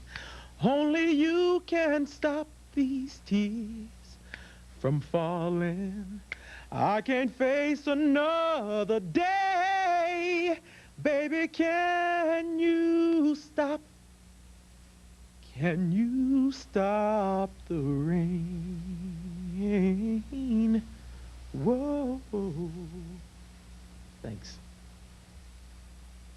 Man, I'm back again. That was pretty fast. Great job, Willie. You are some fire, pal. I gotta let everybody know I call you Predator, because you seek and destroy. Hopefully next week you'll be out somewhere singing or doing whatever you're doing. Next up, I have my own teammates, the Air Patrol, or Boys to Men, or Argos to Men, whatever you want to call them. They're going to sing a little bit for you. Our DBs, the best in the league. Take it away, fellas. With me the memories to be my sunshine after the rain. 'Cause it's so hard to say goodbye to yesterday.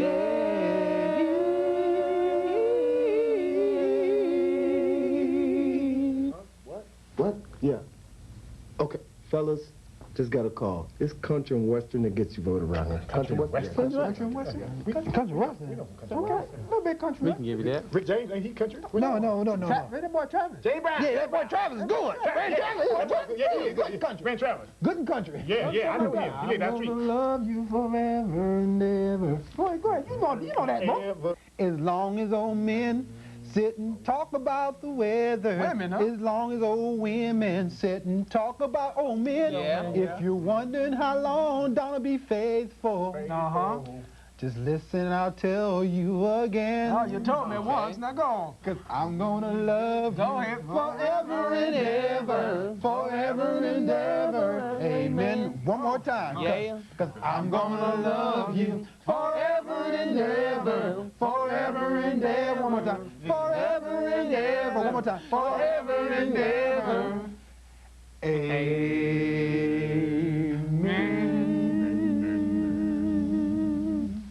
Woo, woo. Way to go, boys. Air Patrol in the house. Way to go, fellas. Did a great job. Predator, you got your hands full. But guess what? It's not up to us. It's up to you. We need your help once again in picking a winner. If you want to vote for Willie, it's 1-900-273-0040 or 1-900-273-0041 for Air Patrol. For Willie, it's 1-900-273-0040 or for Air Patrol, 1-900-273-0041. And it is only 50 cents to make a call. Wake up, hey Canada, wake up. Today is on McCain Day. What's the secret of McCain's rich-tasting juice? More oranges. McCain concentrates the juice of more oranges into every can. More than Minute Maid, more than Old South. So you have a special reason to buy McCain. You bet I do. It's like an extra squeeze of juice in every glass. So compared to Minute Maid and Old South, you have an extra reason to drink McCain. You bet I do. Wake up to McCain. It started quietly for the Eskimos. A Sean Fleming field goal from 46 yards out. That made it 3-0 Edmonton early in the first quarter. They struck for a major. Tracy Ham on the 26-yard run. 10-0 Edmonton, still in the first. Early second, Fleming again, this time from 17 yards out. 13-0 Edmonton. And then Jim Sandusky on the 39-yard reception. 20-0 Edmonton midway through the second quarter. The Bombers got that back as Gerald Alphin hauled one in from 14 yards out from Matt Dunnigan, cutting the lead to 13. But then it was Tom Mickey to Craig Ellis, a 15-yard touchdown, 27-7 Edmonton, and that's where we stand now. So Tom Mickey may be the man in the second half as the Eskimos take the look at the injured Tracy Ham. We'll have an update on Ham's condition and more when we return to Commonwealth Stadium and the CFL Game of the Week.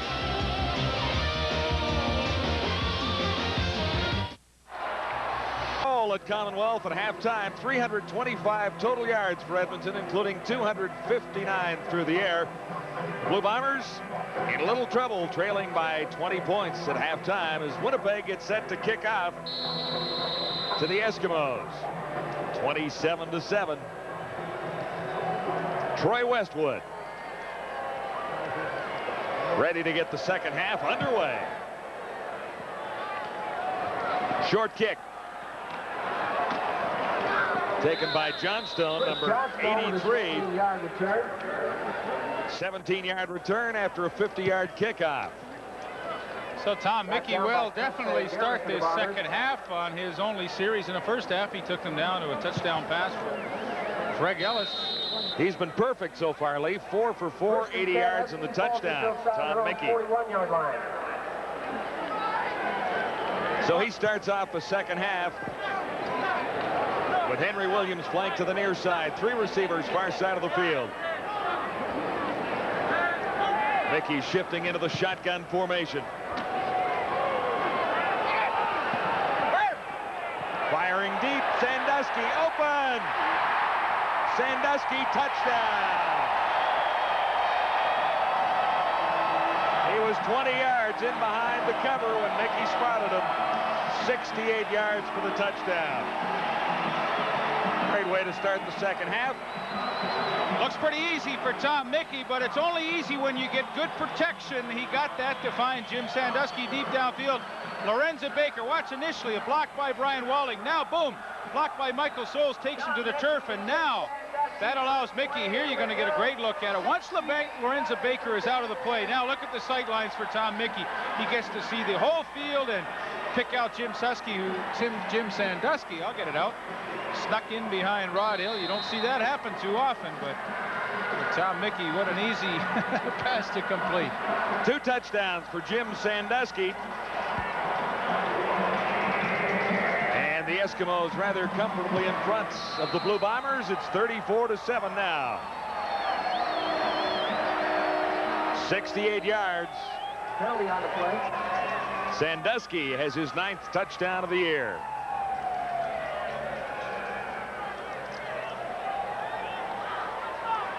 So Mickey is now 5 for 5.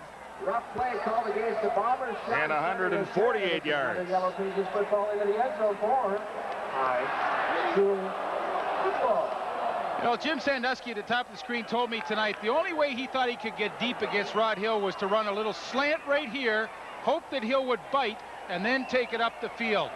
That's exactly what he did. Now, Hill doesn't really overbite on the initial slant. Here he goes to the middle, but as he turns it up, Hill just doesn't react and stay with him, and Sandusky becomes totally free.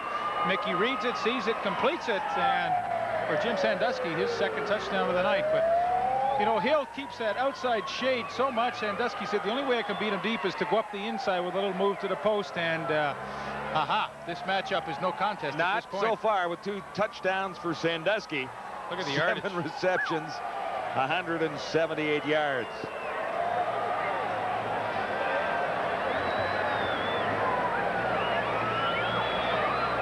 Ready for the Eskimo kickoff now. That touchdown on the first offensive sequence of the second half. Lynn James takes it in the end zone, and Dunnigan comes onto the field. 1 more point for the Eskimos. It's 35-7. Gordon. Some injury updates for you guys. Leon Hatziano has been taken to hospital. The Bombers await the word on him. They suspect fractured elbow. Rod Conop's ankle is getting worse. He will likely not return, with the Eskimos leading now by 28 points. Tracy Ham is the big concern. He has a severely pulled groin. They're trying to treat it in the dressing room right now, but as long as the Eskimos continue to lead by this margin, they likely won't bring him back. They're concerned that this may get worse maybe tomorrow or the next day. Well, the Eskimos are certainly in capable hands right now with Tom Mickey. 5 for 5, 148 yards and 2 touchdowns. It's a long way back for Matt Dunnigan. Yeah, not the way they wanted to start the 3rd quarter, obviously. Alphen has a catch short of the first down, met by Willie Pless.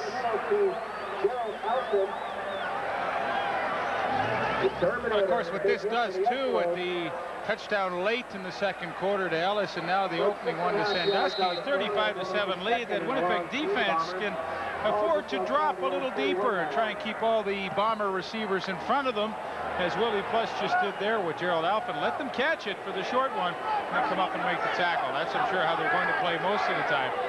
Gain is 6, 2nd and 4. And the Bombers not quite a first down indicated yet.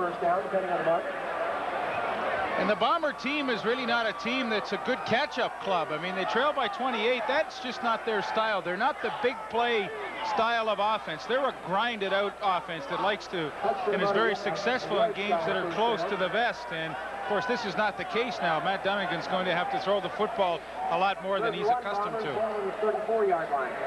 I'm not saying that he can't. I'm just saying that this is not the style of football that they like to play offensively. Warren Hudson came up a yard short, so Cameron comes in. Pretty good average tonight, as always, for Bob Cameron. Across the 25 to get a high kick away. Henry Williams waits for it near the 30. Williams was clotheslined.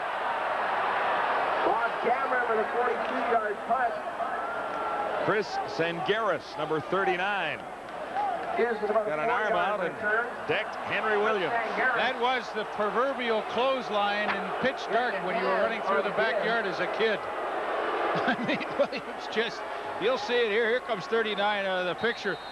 There's the arm. I mean, that's a face mask. That should be called. There was no penalty.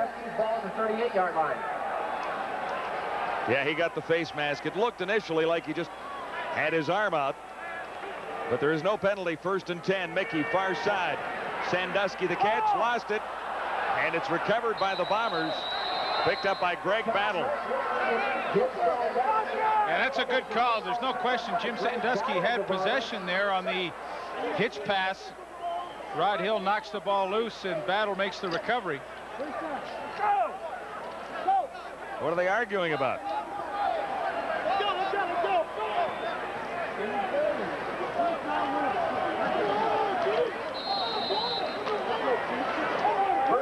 Turnover goes to the Blue Bombers.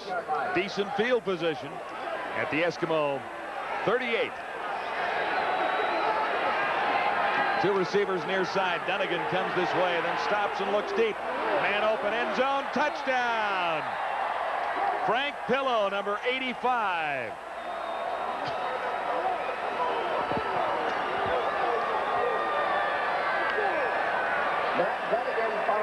Behind Eddie Thomas, Dunnigan strikes quickly after the turnover.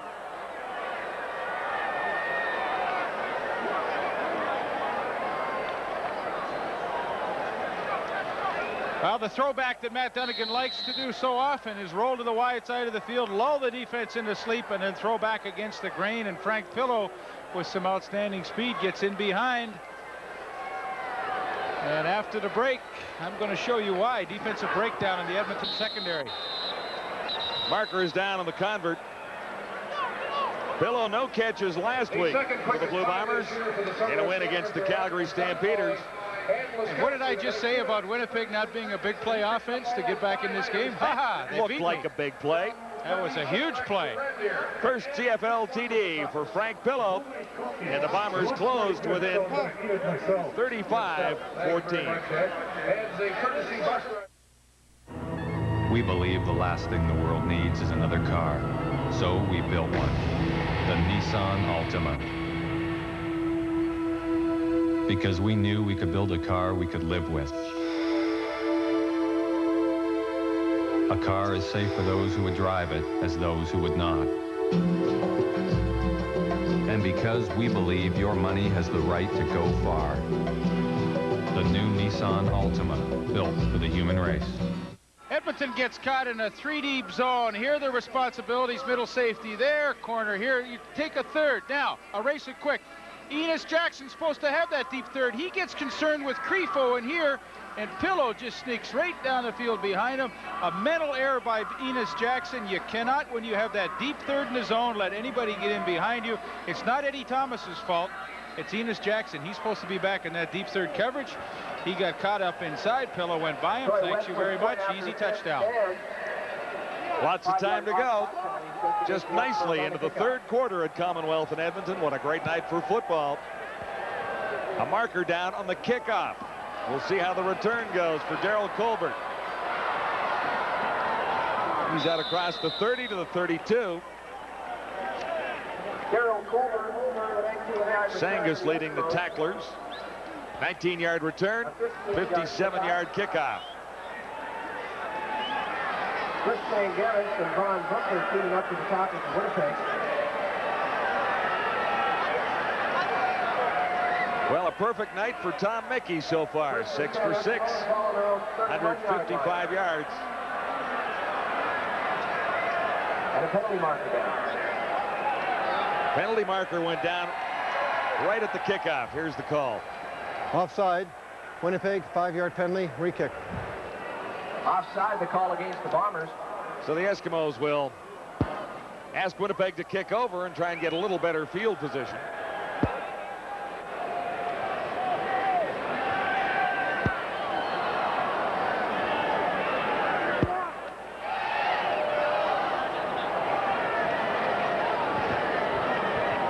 Ron Lancaster looking back to last week and thinking about an 18-point lead as Eskimos had in the fourth quarter against Hamilton. So I'm sure he is not allowing any let-up on the bench at this early stage of the third quarter.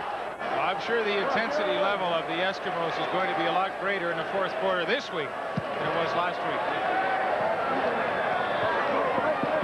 See if the Eskimo return turns out a little bit better this time as Colbert gets out near the 45. Sean Fleming with a 55-yard kickoff. Darryl Colbert.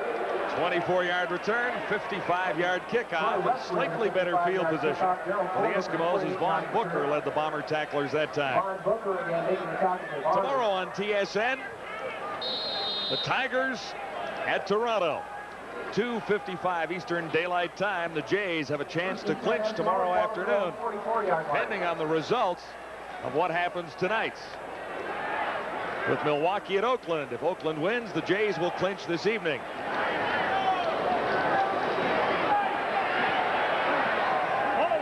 Mickey intended that for Michael Souls.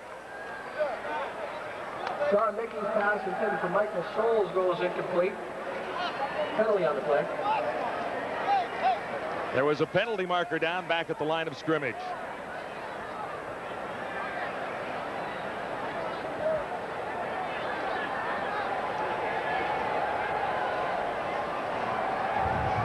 Holding, Edmonton number 53. First down repeated.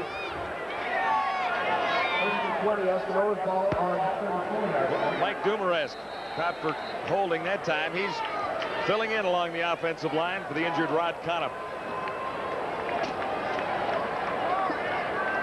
Dumaresque at a tackle spot. And Dermott has moved to center for the Eskimos. Mickey over the middle. Does he have his man? Another marker down. Craig Ellis. Over the middle with Craig Ellis.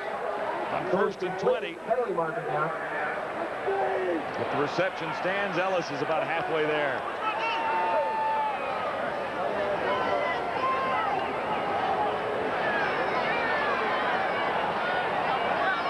.34 to go in the third quarter with the Eskimos in front of the Bombers, 35-14. Forward pass interference. Offense. Edmonton number 87. First down repeated. Jay Christensen. So it'll be first down and a bigger bunch now as Christensen comes off. First down and 30 to go for the Eskimos.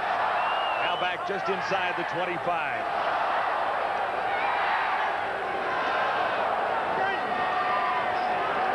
Mickey back against the flow looking for Henry Williams. Jump ball. And Williams couldn't leap higher than Donald Smith that time.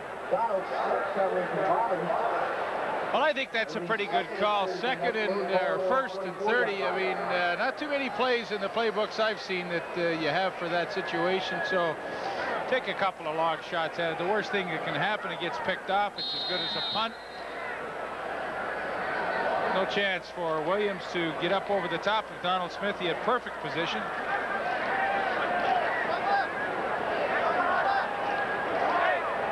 This will be 2nd and 30. Mickey from the shotgun.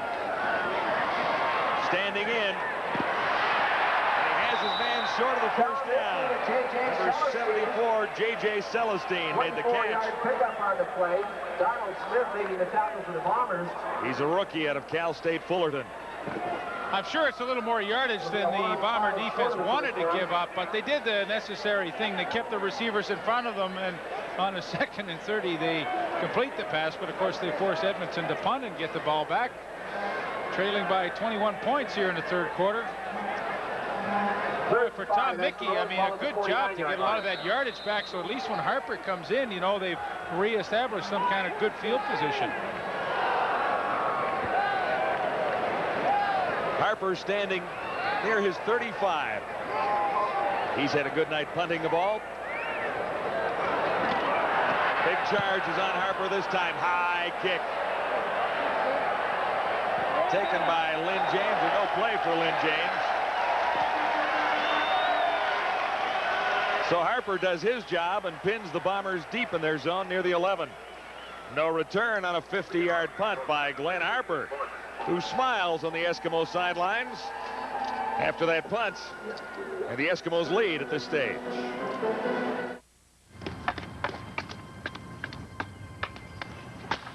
Make it fast, Joey.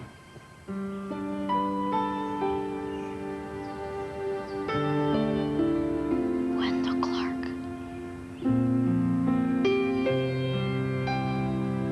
Joey, where are you already? Good book, eh? Yeah.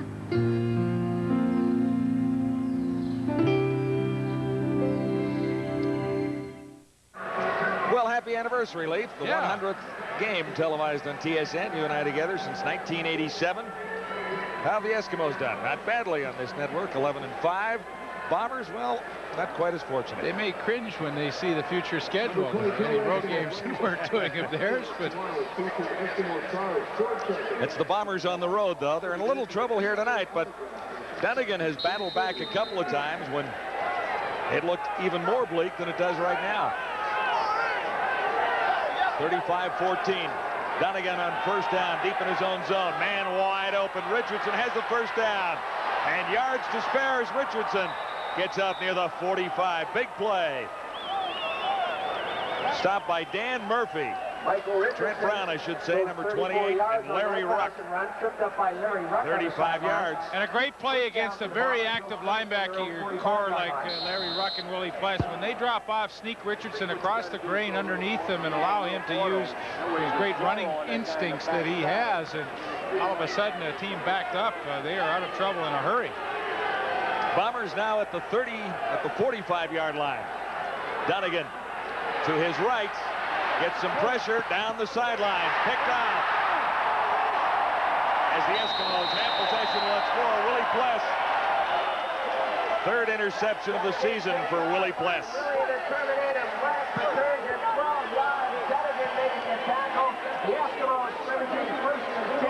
From the Winnipeg 47-yard line. Willie Pless gets such a deep drop on this pass play. He's looking for Gerald Alphin and just simply doesn't see Willie Pless. Sometimes the defensive guy can be right in front of you. You just get that tunnel vision, and you know the quarterback doesn't see you through it right into the arms of Willie Pless. But to his credit, he's in the right place at the right time, and he comes up with his 3rd interception of the year. Already has 1 interception for a touchdown.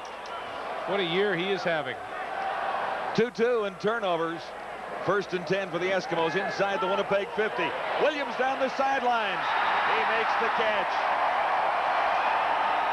Henry Williams has had a good night against number 19, Donald Smith. And Henry Williams does something as well or better than any other receiver in the league. Watch as he comes downfield on Donald Smith. He will get the inside position on Smith and shield him with his back. Now, Smith never has a chance to react into the football. He comes over the top and will work back into the outside. Now watch how he shields Smith off. He is excellent at doing that, and he makes some great catches in the process. 33 for the Giz. first down. Sandusky makes the catch. Stopped short of the 5-yard line, around the 7. 7-yard gain on Kyle Hall made the tackle. The gain about 7 yards. You know, you see really a difference in style between Tom Mickey and Tracy Ham. Mickey loves the underneath patterns here, and watch, Jay Christensen will clear out. Souls clears out. Here comes Sandusky right underneath here. It's a little bit of a shield pattern, but Tom Mickey loves this one. Tracy Ham, on the other hand, he doesn't like this pattern as much, but boy, you see the different styles in the two quarterbacks. Second down and 3 for the Eskimos, set up at the Winnipeg 7. Mickey to the end zone. Sandusky, the intended receiver, and it was tipped. Tipped by Greg Battle. Greg Battle with the tip in the end zone. Well, Tom Mickey was really lucky there. He forced that ball into Jim Sandusky. He had Jay Christensen open in the flat, but, you know, I think he really wanted to get his buddy one more touchdown. That great night that Sandusky's had, but he was lucky that Battle didn't pick that thing off. So it could have been worse.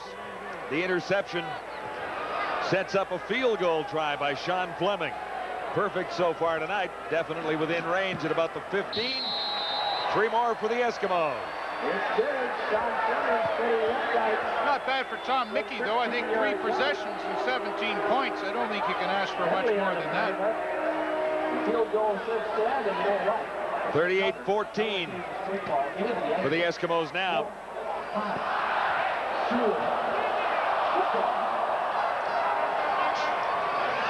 Just when it looked like Dunnigan had the Blue Bombers rolling a little bit, the interception by Willie Pless.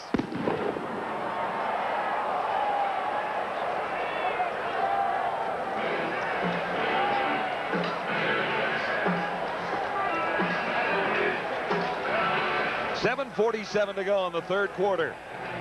Objectional conduct. Edmonton number 50. First down, Winnipeg. That's Blake Dermott.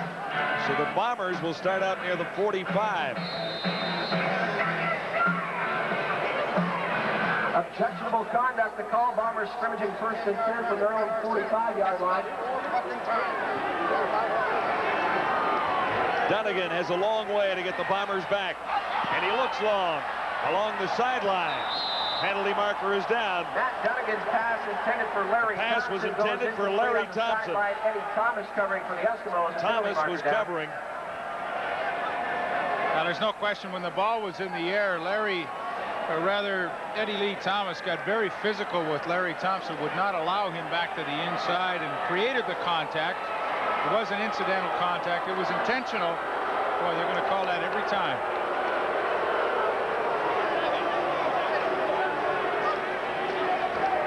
Forward pass interference. Edmonton number 17. Deliberate. First down at point of foul. Winnipeg first down. See and the point of foul is about the 33. You see Ken Lazarick, the head referee, said deliberate. When it's deliberate, it goes to the point of foul. When it's incidental contact, as it was on an earlier one, it's just a 10-yard penalty. That's the difference. First and 10 for Dunnigan and the Bombers. He has time. He has a man open. Picked off in the end zone. Elfin, the intended receiver. Damian Lyons grabbed it in the end zone.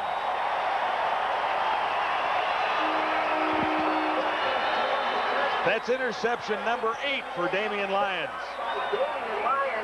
Trying to hit Gerald Elfin, and the ball simply overthrown. Now Lyons becomes a receiver. He's got the play on the football. That's like a touchdown catch for him. And boy, he has his 8th on a pretty impressive rookie season. Well, he played a couple of games last year, but to me, he's still a rookie. 2 games in 91. Puts him up near the top of the interceptors in the CFL. He was in second spot coming into tonight. I think Les Brown leads the way, doesn't he, Lee? Les Brown's got 9, and Damian Allens is right behind him. Damian Lyons, rather, is right behind him with 8. Tom Mickey handing off to Brian Walling. Walling gets across the 30-yard line. Great battle got in his way. Darryl Sampson helping out for the Bombers. Penalty marking down. And another penalty flag is down. 6:41 to go, third quarter. Eskimos in front, 38-14. Ken Lazarick again. Major foul. Face mask. Winnipeg number 34. First down, Edmonton. Greg Battle got caught this time.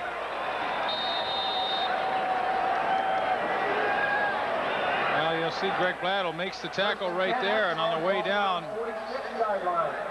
tough to see, but we'll trust Ken Lazarick on that one. From the 36, Tom Mickey and the Eskimos are 1st and 10. Good fake to Walling. Mickey to his right. Can't hook up with Jay Christensen. Daryl Sampson was covering. In the direction of Jay Christensen. Tom Mickey hasn't missed many tonight. Well, since he has come in relief of Tracy Ham, who left the game with a pulled groin, those are his numbers in a very abbreviated playing time. Gosh, about a minute in the second quarter and 8 odd minutes. That's 9 minutes of football. He's put those numbers on the board. That's awfully impressive. He's facing 2nd and 10 now. And early movement, very early movement. Greg Ellis makes the catch. But he was very early to get off the line of scrimmage is what I was trying to say. You know, I know what happened. They called his number in the huddle, and Mickey probably called something that Ellis knew he was going to get it on the post, and he said, ha-ha, they're coming to me. I'm going to get a good jump. Offside. Edmonton number 33. 2nd down repeated. Yeah, there was no doubt about this. He was at least a yard and a half into the Bomber backfield by the time the ball was snapped. That's too bad. He ran a nice pass pattern and made that catch, but all for naught. This will be 2nd and 15. The Eskimos back at the 41 now. Williams to the near side. Mickey from the shotgun. All kinds of time. Almost picked off, intending it for Sandusky. Coverage by Rod Hill. And Rod Hill has seen that pattern a number of times tonight, and no question on this one. He reacts a lot better to it. Winnipeg only rushing 4 people, dropping 8 back, and the lanes get really squeezed down when you've got 8 people covering. And watch Rod Hill. Little grab right there to regain some momentum, and gets in and gets the ball knocked away. So Rod Hill, who has given up a couple tonight, gets one back there and forces the Eskimos into a kicking situation with Harper standing at his 25. 5:25 to go, 3rd quarter. Edmonton in front, 38-14. High kick for Harper. Bouncing near the 25. Markers go down as Jakovic falls on it. Dwayne Odom was there covering for the Eskimos. No return, 37-yard kick. There are the numbers. The Eskimos lead by a bunch. Wait! I'm having a snack attack! Captain Nibbler, to the rescue! With cheese nibblers from McCain, the delicious, nutritious snack that satisfies your sudden hunger as only the taste of real cheese can. We're having a snack attack! McCain makes nibblers from cheddar, mozzarella, Monterey, marble cheese, and convenient single snacks and multi-packs. So when you feel a snack attack coming on, grab a McCain cheese nibbler. Now available in pizza and nachos. Welcome back to Commonwealth in Edmonton, where the Eskimos lead the Blue Bombers 38-14. Perfect night for football. And following tonight's game, the turning point will be brought to you by Apple Auto Glass. Some things in life are perfectly clear. Repairing your windshield instead of replacing it makes sense. An unrepaired windshield becomes 50 pounds of unrecyclable garbage. Let Apple repair that stone chip and do your part for the environment. A win for the Jays tonight. They'll get a chance to clinch tomorrow, or perhaps later this evening. You'll see the game tomorrow at 2:55. And if things are continuing in Milwaukee, or in Oakland, I should say, between the Brewers and the A's following this game, we'll send you there to see the completion of what could be the clinching game for the Jays. What do you think? Brewers win tonight? They have to, don't they, to stay alive? It's all over if they don't.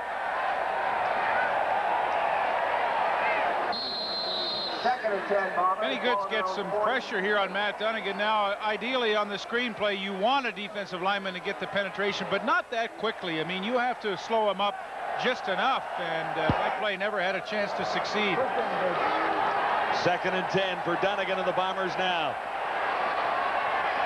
Intended for Rob Crefo, I do believe. He was the closest Bomber receiver to it. Enos Jackson was covering him. So Dunnigan trots out with 4:36 to go, third quarter. Yeah, and the problem for Matt Dunnigan right now is the Eskimo defense with a big lead. Their linebackers, and I'm talking about Pless and Ruck, who else, are getting tremendously deep drops. So when you're throwing a hook to your inside receivers, that means you have to throw the ball higher than you normally want to. And even a 6'6" guy like Rob Crefo had no chance to bring that down. But I think Matt Dunnigan's going to have to go underneath that linebacker coverage, and that's a tough thing to do when you trail by as many points, 24. Cameron, another deep kick. Henry Williams waiting near the 15. Not much room for Williams that time. Well covered by Bombers special teams. And with 4:13 to go, the Eskimos take over again. 38-14, Edmonton leading. 48-yard punt for Cameron, just above his average. 4-yard return. Tom Mickey in relief of Tracy Ham, who was injured late in the first half. Mickey hasn't skipped a beat, and Ham had a great evening going himself. Henry Williams comes to the near side. Sandusky flanks to the top of your screen. Sandusky gets the call. Beats one tackler. He'll have a first down. Sandusky is roaring tonight.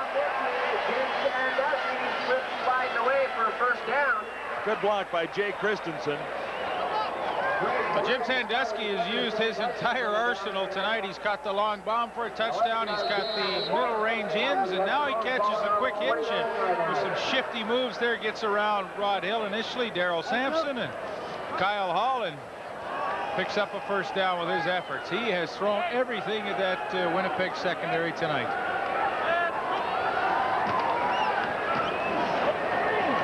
Mickey slipped and was nailed. Greg Battle, number 34, was right there. And I'm sure Tom Mickey's going to see a lot more of Greg Battle, as we only have 3 minutes remaining in the third quarter. And for the Bombers to have a hope of getting back in this game, they really are going to have to create some confusion with their defense on the field, blitzing Tom Mickey. Now, the good news for Winnipeg is that Mickey is not a scrambler. He is not a runner, so he's going to be a stationary target. And how about Sandusky? 10 catches, 204, and 2 TDs. Western All-Star last year. Former BC Lion. Second in a bunch. Sandusky got a bit back, but he'll be short of the first down. More for Sandusky's total, but the Eskimos will have to kick it away. One of the few times that Rod Hill takes an inside position on Sandusky, and that allows him to make an easy break to the outside. And, you know, although they don't pick up the first down, Tom Mickey did the smart thing. Easy pass to complete. They get some yardage back, and I guess the best thing at this point in time for them is just not to create a turnover and give Winnipeg an easy score. Both kickers have had a pretty good evening tonight. Here's Glenn Harper. Standing near his 17. 2:13 to go, third quarter. High kick. Taken at the 35. Lynn James. Good hit. 4-yard return is Larry Ruck. Number 47 led the Eskimo tacklers. Dan Murphy, the big hit for the Eskimos. He plays a great game every night. Yes, he does, and you can hear that hit, collision, helmet to helmet, all the way up here in the press box. And you know, Larry Ruck will not probably get the nomination as outstanding defensive player for the Eskimos this year. Willie Pless, I'm sure, will get that, but he is such a close second. It's unbelievable. He has played awesome football. Dunnigan from the 38, the option play. Richardson has the first down. Michael Richardson out near midfield at the 55. Forced out by Willie Pless. And a first down for the Bombers. Eddie Thomas and the Terminator finally pushing Richardson out of bounds. Watch the game they play with Dwayne Odom here as Dunnigan comes down the line. Now, if Odom takes Dunnigan, he pitches the ball. If Odom had gone out here, Dunnigan goes up the middle, but it's a one-on-one game. You play with the linebacker here. Okay, Odom can't do anything right. If he takes Dunnigan as he did, they pitch it, and Richardson gets the good gain. From midfield, the pitch to Michael Richardson. He breaks one tackle. That's another Winnipeg first down. Benny Goods made the tackle that time, number 40 for the Eskimos. A 10-yard pickup on the play. Picking on Dwayne Odom right here. This time it's Warren Hudson, 37, coming out, and he stands Odom up, doesn't let him get any penetration. Bob Molly leading around the corner, and give Matt Dunnigan and his offense credit. I mean, they are sticking to their game plan. They're 24 points behind with a full quarter remaining, and they're being about as patient as they possibly can. From the 45, Richardson gets the call again. Richardson again on the ground. At about the 41. Stephen Jordan finishing up the tackle. Willie Quest with the initial hit for the Eskimos. 34 seconds to go, third quarter, with the Eskimos up 38-14. Gain is 4. It'll be second and 6 Bombers. Winnipeg at 6-6 coming into this game. The Eskimos at 7-5. Edmonton trying to move into a first-place tie with the Stampeders. This is done again on 2nd and 6. Richardson. He'll score. Michael Richardson. 41 yards. Penalty marker in the end zone. Now, what do you think's going through Ron Lancaster's mind right now? Big lead once again. And the Winnipeg Blue Bombers chipping away ever so slightly, but as we wind down this third quarter, they are back in this football game. I'm going to call roughing, I believe, on Enos Jackson at the end of that play. He knocked Richardson down, but Dunnigan, the old throwback again. They've used that very successfully tonight, and there he comes back. Richardson sneaks across the field, and the linebacker's getting that deep drop. It's a perfect call. Second time they've completed this pass, and this time with tremendous results. Now just at the end there, maybe that's Trent Brown that gets called for the roughing. Bombers close within 7 more. Still a long way back at 38-21. 41-yard touchdown. Matt Dunnigan to Michael Richardson.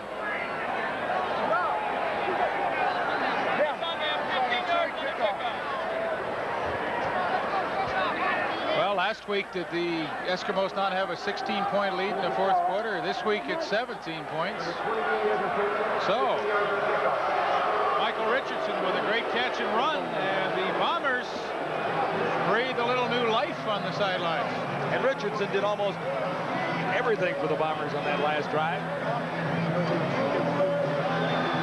including the 41-yard touchdown.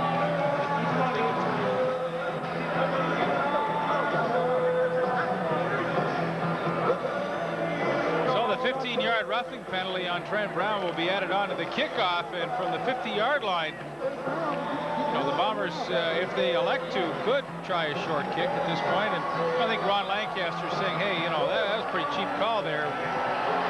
One of your guys blocked Trent Brown into him to get the roughing play. So an impressive scoring drive for Dunnigan. 4 plays to cover 71 yards. And the kickoff into the end zone. Single point will be conceded. 38-22 now. Michael Richardson's great week last week. Good night tonight. A 63-yard single by the Bombers.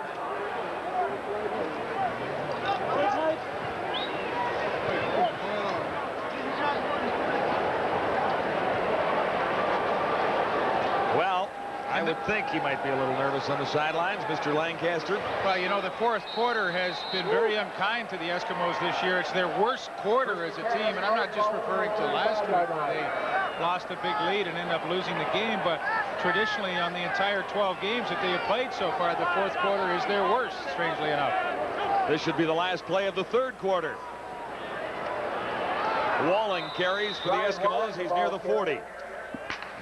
Stopped by Michael Gray. Lots of football ahead. Come back and join us at Commonwealth.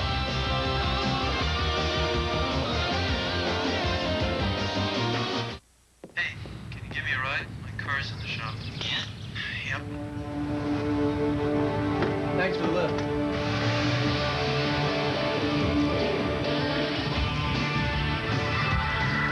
Good to Its 5-cylinder, 176 horsepower engine, anti-lock brakes, and dual airbags. Just a minute. There's only one time the Acura Vigor isn't up there with the competition. $1,500 for what? Well. And we'll send you on to Oakland after we complete the final quarter here in Edmonton. On 2nd and 5, the Eskimos convert. Christensen makes the catch. It'll be a first down. First play of the 4th quarter. Darrell Sampson ends it after a 12-yard gain with a tackle for Winnipeg. Good hands by Jay Christensen on the out pattern. And, of course, when you're trying to hold a lead, what you'd like to do is to play some ball control on offense, kick down that clock as we begin the 4th quarter. And, well, that's the way you can do it with that short passing game. 1st and 10 for the Eskimos. Mickey goes to the Giz. Henry Williams breaks one tackle. He has the first down. Caught by Paul Randolph. Tom Mickey again fights his way for a first down. You talked about how important it would be for the Eskimo offense to get the ball to the Giz. Well, this is his 4th reception tonight, and I honestly believe, you know, he has to catch the ball about 4 times a game. Now, coming into tonight's contest, 25 receptions in 12 games. That's just not enough for a guy who can be a big weapon. Now, tonight, 4 catches, 99 yards, and some big plays. 1st and 10 for the Eskimos inside the 45 of Winnipeg. Mickey looked to stand in and throw, and there was nowhere to go. And, of course, the great difference between having a Tom Mickey and a Tracy Ham in the lineup is just that. He does not have the ability to get outside and run with the football. The Winnipeg Blue Bomber defense realizes that. They know they're going to have a much more stationary target to pass rush. Now, there's Tracy Ham on the sidelines. What Tom Mickey has to do, though, he's capable of doing the sprint outs and the rollouts. I mean, that is not a lot of running ability, but he has to do that to try and move the pocket around and not be a stationary target all the time. 2nd and 14. Mickey to his right, throwing for Sandusky and well over Sandusky's head. But at least he did the right thing. He moved the pocket. He went to the sprint out. Now, Lorenzo Baker, number 3, did a tremendous job to get upfield and fight the block to get in and put pressure on him. But for Mickey, it was a good call. He didn't complete it, but it was the right thing to do. Well, here is the Eskimo receiving story tonight. Everyone's been involved.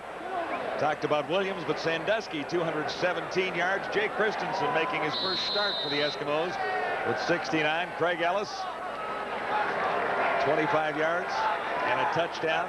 Sandusky has 2. Early in the 4th quarter at Commonwealth in Edmonton. Harper, not a deep kick away off the side of his foot. Bouncing inside the 5-yard line.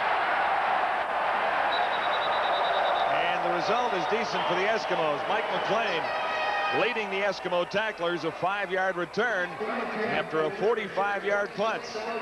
We'll continue from Commonwealth after this. 2 weeks tonight, Friday, October 16th, it's the BC. Who's doing Tracy Ham? Are you ready for a challenge? Have a little fun and help others at the same time? Then join the thousands of people across the country who are riding to fight multiple sclerosis.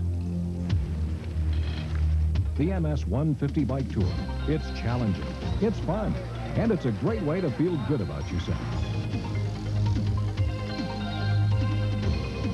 For more information, contact your local MS Society. Back at Commonwealth Stadium with injured Eskimo quarterback Tracy Ham. Tracy, we understand it's a pulled groin. How bad is it? Well, it's just bad enough to keep me out of the game. I think I'll be okay for next week. Just take it day by day and try and get healthy. We're coming down the stretch, so I really don't want to rush anything, but I think I'll be able to play next week, though. Even before you left, you'd have to say this is one of the best offensive performances this football team's had this year. Well, our back's against the wall somewhat. If you listen to what people are saying, We're only one game out of first place, so we felt like we were in good position. Our defense been playing well over the last few weeks. Offensively, we've sputtered, but I felt that we were okay. We just had to iron out a couple wrinkles, and I felt we'd be okay, and we seem to iron them out tonight. Did you feel you had something to prove tonight? Well, no, I just got to go out and play good, solid football. I'm not really concerned about what's going to be said or what's said about me. That's the quarterbacking position. If you're winning, you're great. If you're losing, you're awful, and that goes along with the position. And I wasn't playing well. All right, you're winning. Congratulations and a speedy recovery. Was I talking too much then, Gordon? No, you were fine, Tracy. Perfect timing, because we're back for Dunnigan's first down pass. Off target. Intended for Larry Thompson, number 81. All right, Tracy Ham is oh so right. The quarterback gets the accolades when things are going well, and when it's not, you're the focal point for criticism. You get the big bucks too, though, Lee. Yep. Oh, hey, he said it perfectly. It comes with the territory. They expect it. They understand it. They don't always like it. No. But they understand it.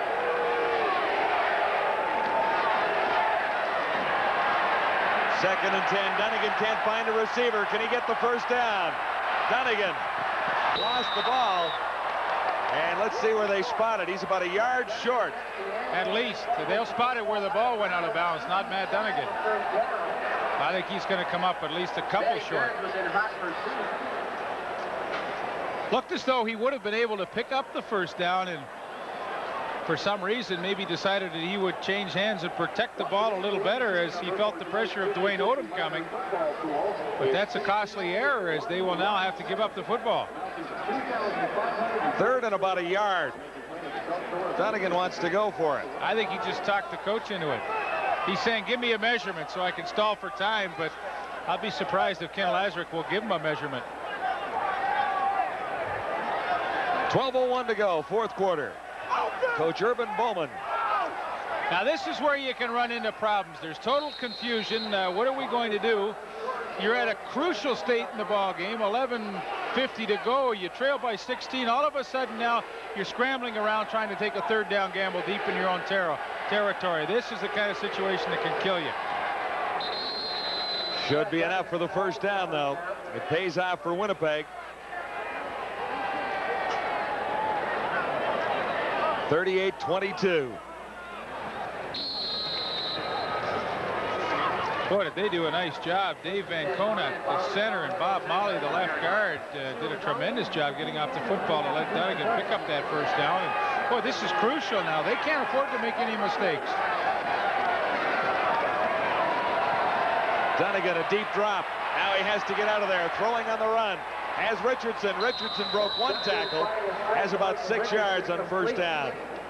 8 yards on the play. Stopped by Willie Pless, who seems to be just about everywhere. I was watching you. I can't see it. He is everywhere. I mean, Willie Pless, boy, if they stop the league right now, the season, he would be my vote for Defensive Player of the Year in the Western Conference. He chases Richardson across the field, and finally will catch up Stephen Jordan as well. 10:55 to go, fourth quarter. The Eskimos lead it 38-22. Benny Good slightly shaken up on the previous play. He'll head to the bench for at least a play. They mark Richardson's gain at 8. And Hudson carries. He'll be very close to the first down. And it is a first down for Bombers.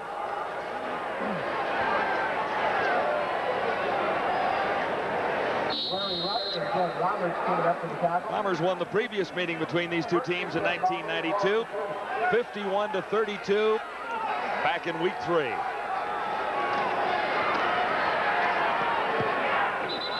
No catch. Frank Pillow, the intended receiver, number 85. He should have had it.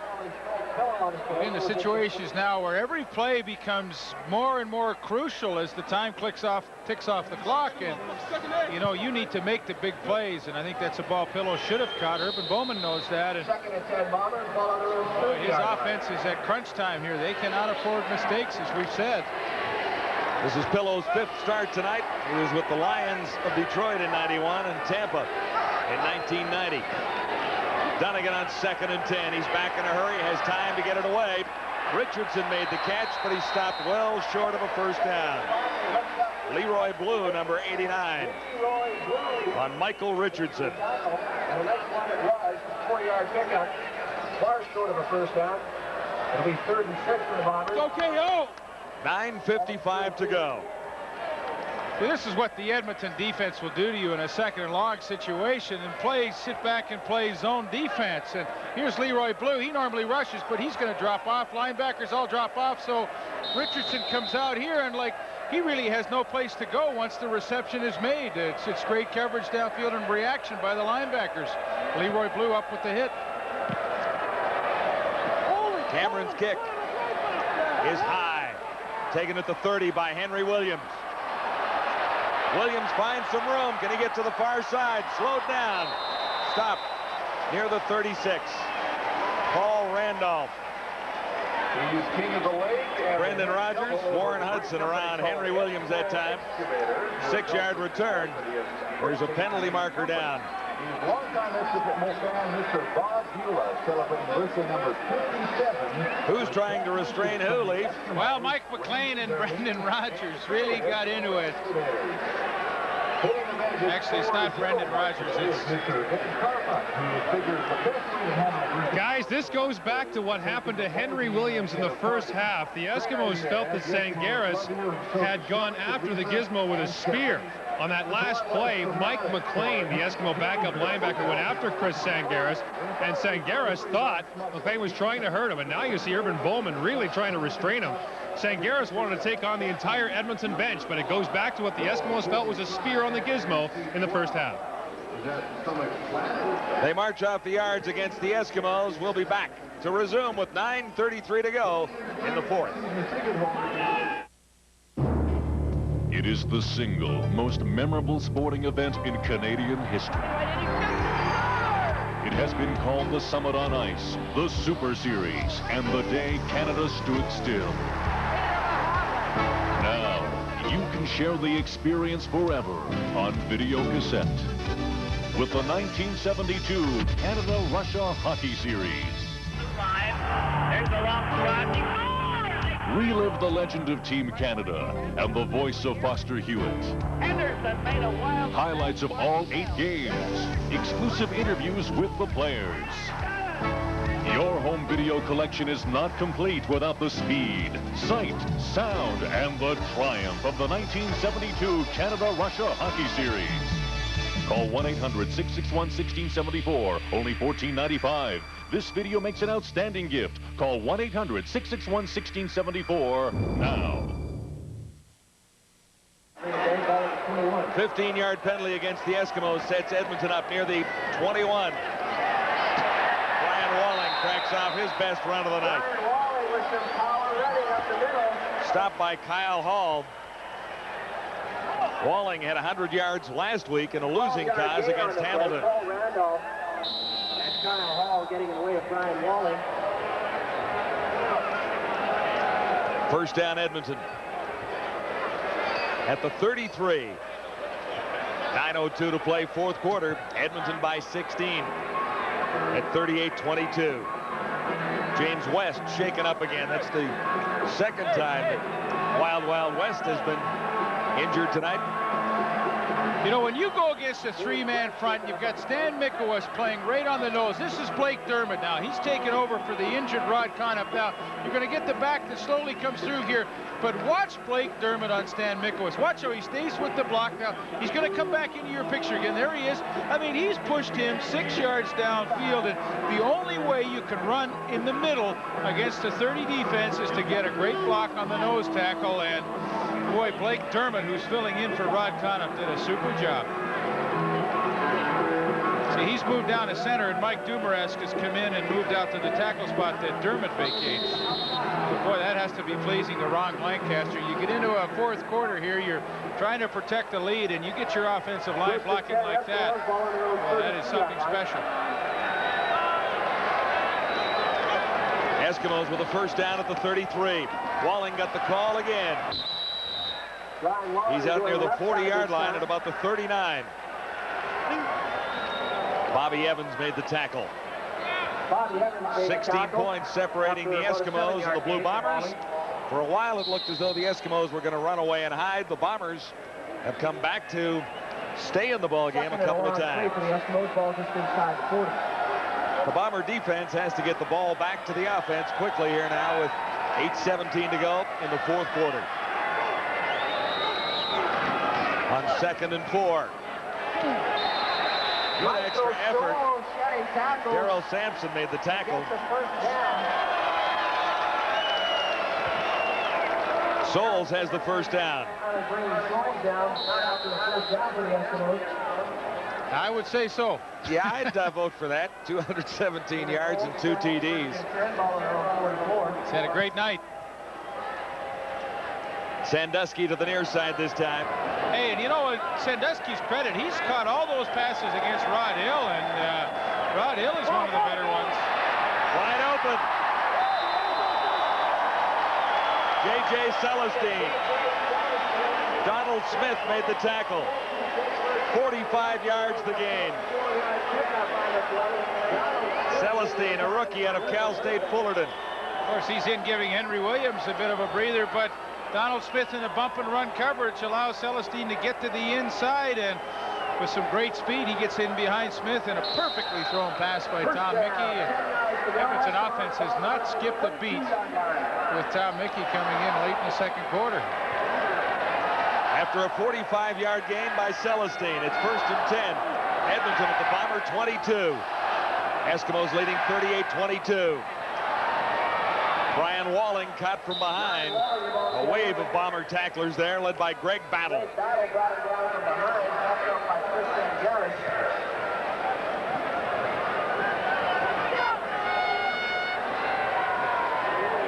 Looks like about a 2-yard gain. Paul Randolph in on the tackle as well. A 2-yard gain for the Eskimos.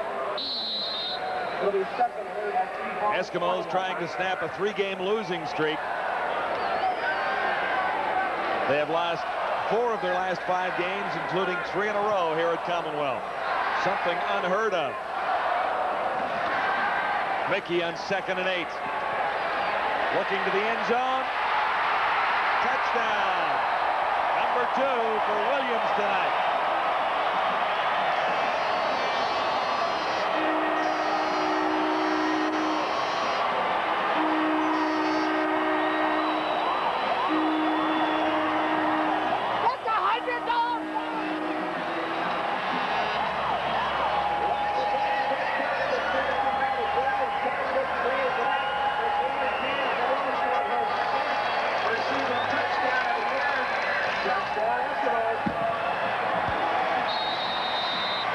Don't they love this guy in Edmonton? He is something else.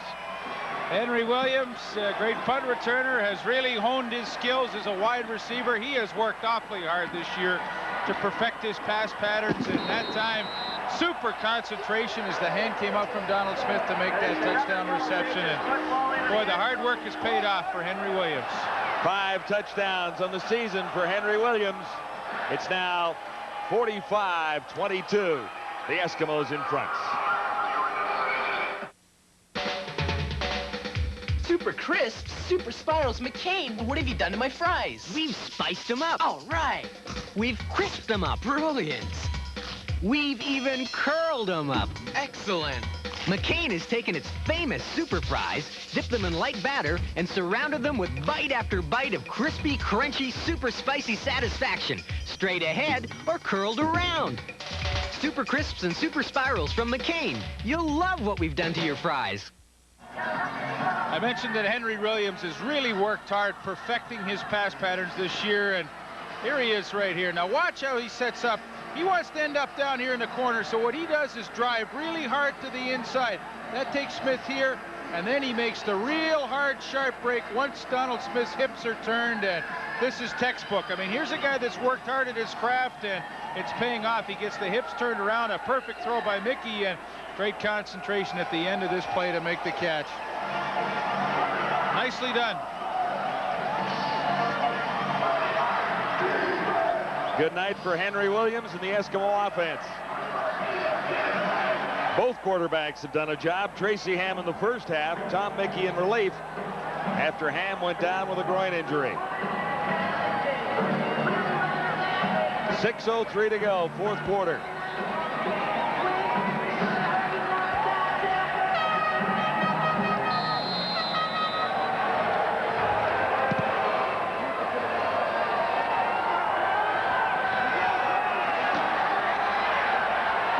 Bobbled by Thompson. No room to the outside. Forced out by Brian Walling. 5-yard return. And another Eskimo scoring drive that moved rather quickly and covered substantial yardage. 5 plays in 89 yards. Henry Williams caught his 5th touchdown pass of the season.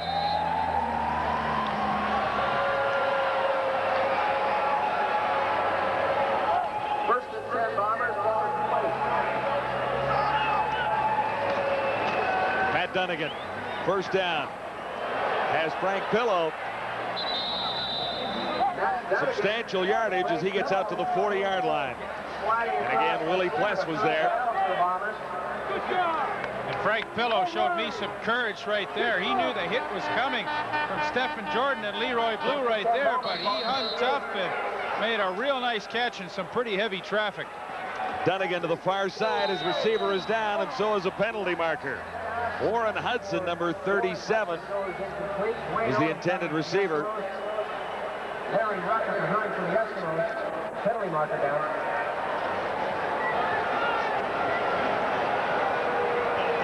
Here's the call. Major foul. Roughing the passer. Edmonton number 47. First down Winnipeg. Larry Ruck on Matt Dunnigan.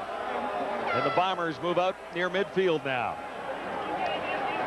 First and 10 Bombers, ball at the 54.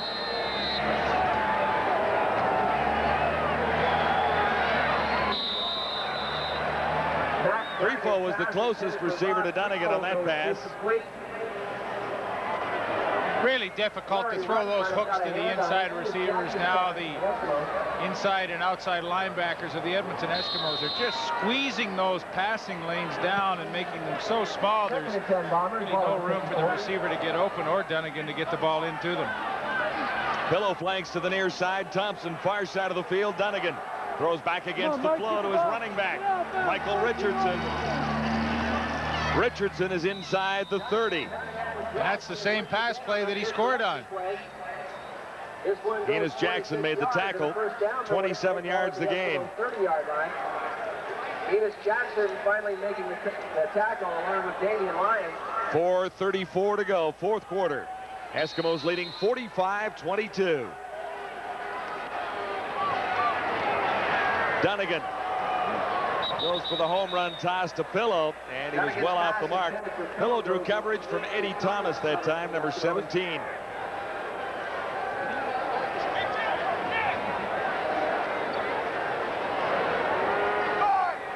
Second and 10 Bombers, ball at the 30.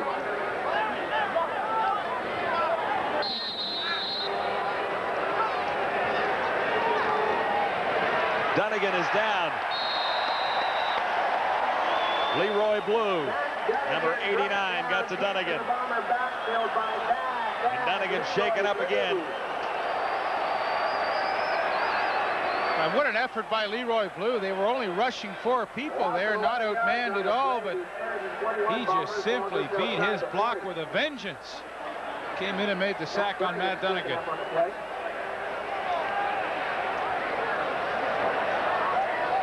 Third down, Dunnigan heads to the sidelines. We'll see if he comes back. Here's the pressure and the sack. He just runs right through Bob Molly, the guard, pulling out to block him, and well, Matt Dunnigan pays the price for that one. He took a pretty good shot from Leroy Blue on the sack. 5th sack of the season for Leroy Blue, and Dunnigan is being attended to by the Bomber medical staff while Troy Westwood lines up for a field goal. Spotted at the 47. And Westwood is on target. 45-25 now. Marker down at the line of scrimmage. Now Nick Benjamin is getting into it with somebody.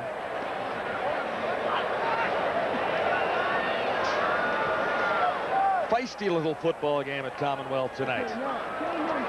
Well, there's a lot at stake for both teams. You know, Winnipeg knows the Toronto Argonauts are breathing down their necks, and sure, Toronto's looking at this game with great satisfaction as they move out to Taylor Field tomorrow for their game on Sunday afternoon. And of course, for the Eskimos, a lot of tension surrounding them. They have to break this string of losing and get back in the win column. Eskimos are 2 back of the Stampeders in second spot in the Western Division right now.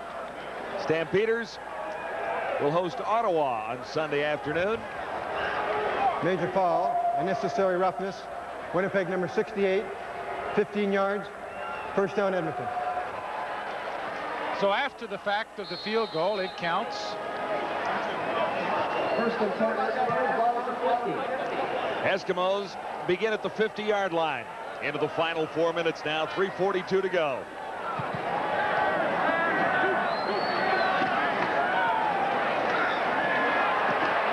Big run for Brian Walling. He'll have the first down.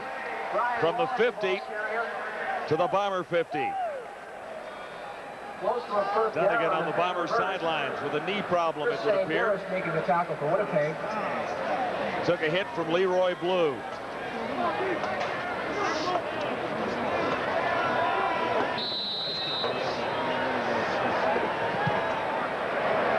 Second and inches, Eskimos, ball at the Bomber 50. Just inches necessary for this Eskimo first down.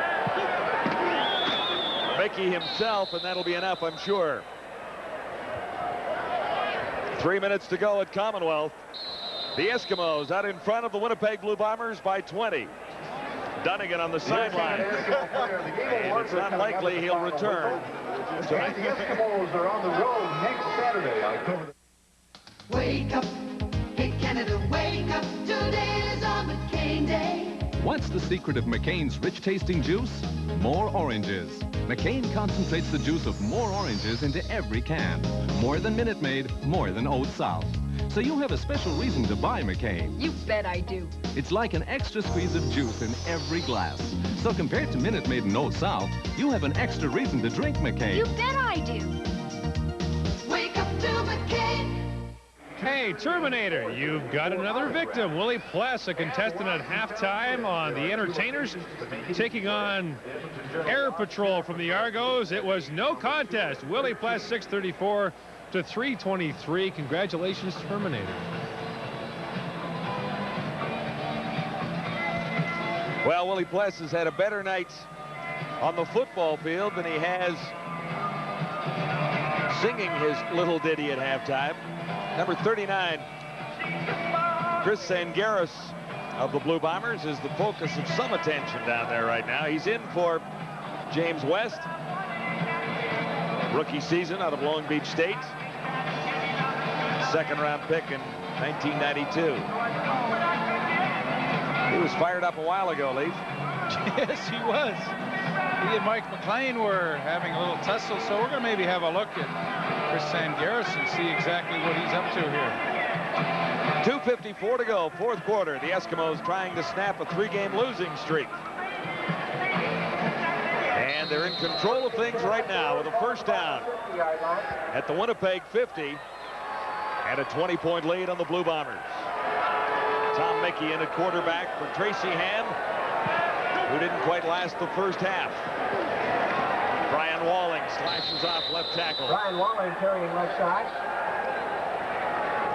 Greg Battle in on the tackle, number 34.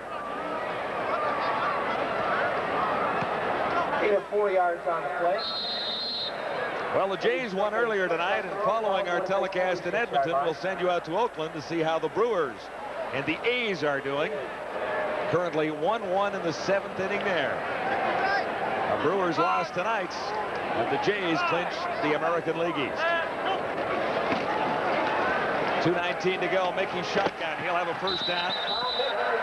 Jay Christensen in front of Bobby Evans. We'll catch the high-powered Eskimos again next Saturday night against the Argos at Skydome. And then send you off to BC Place for the Stampeders and the BC Lions. TSN doubleheader next Saturday night.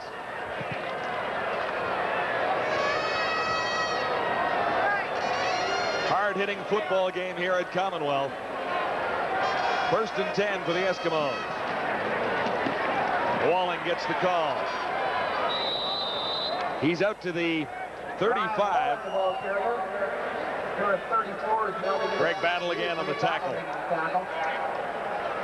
Ron Lancaster taking no chances tonight.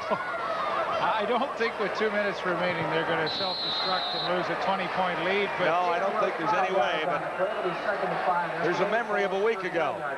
I think they've done a nice job tonight getting back on form. Tracy Ham set the tone of this game early, and the offense has kept the intensity level up through 4 quarters of play tonight, something they haven't been able to do in the last few games. Tom Mickey for J.J. Celestine. J.J. Celestine goes high to make the grab. And that should be a first down. Donald Smith got him down. Nice catch by young J.J. Celestine. Tom Mickey, he has been on target since he took over with about a minute remaining. There are his numbers for just about 2 quarters of play tonight, and for some guys, that's a whole game's worth. Add to that, 179 yards passing for Tracy Ham. A lot of yardage. 45 points for the Eskimos so far. And with 1:22 to go, there's a chance to add more. Michael Souls stopped near the 25. The ball loose after the whistle had gone. We may have to leave you without too much ado, so thank you to the people who have helped make this telecast possible. Barry Dollar, our producer Keith Pelly, our able director Rick Chisholm, isolation director Brian Sobey, the one and only Maury Jackson, coordinator George Cootie, and the rest of the technical crew here at Commonwealth tonight. Mickey on 2nd and 9. He's running. Safe. It's our pal Sangaris. He gave him a good shot there at the end. Tom Mickey, not a noted runner. Yeah, here's Chris Sangaris. He's had a thing going for everybody tonight, and at the end of this play, as Mickey's down, sticks the head in there and gets up, and if we can let it roll a little further, no, I guess we can't. He's going to give a little salute to the Edmonton bench as well. He doesn't really care who it is, as long as it's in a green jersey, he's at war. 48 seconds to go at Commonwealth. Eskimos definitely back on form tonight.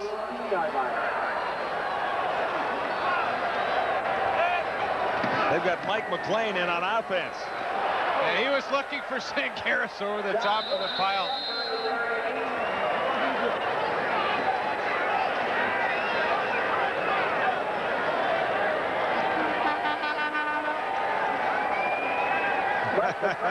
He didn't get him. Now, do you think Mike McLean's looking for anybody in particular right here? Now, here he is in the full house backfield. Here the guys go. He's going to take a running leap, and I'll guarantee you he's looking for number 39, Chris Sangaris of the Winnipeg Blue Bombers. Now, check this one out. Here he gets airborne. Boom. Now, he didn't get much of a shot on Sangaris, but that's who he was looking for.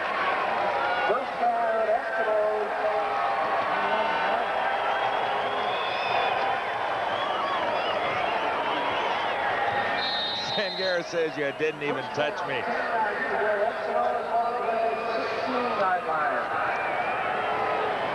Eskimos on the verge of their 8th win of this 1992 CFL season in week 13. And a temporary tie with the Calgary Stampeders atop the Western Division. 15 seconds on the clock as time runs down on the Winnipeg Blue Bombers. Of course, the fans here in Edmonton want them to try and put some more points on the board, but I think this is nice. It's a classy move. 45 is likely enough tonight. Yes, just let the clock run down and savor that victory and stop an end to a losing streak here in Commonwealth. That'll be Ron Lancaster's 20th win as the head coach of the Edmonton Eskimos through a season and 13 games. Lancaster and Bowman shaking hands. Bomber win streak snapped at 1 game. And the Eskimo losing streak ends at 3. Overall, a great offensive display by the Edmonton Eskimos. And a 45-25 victory over the Winnipeg Blue Bombers.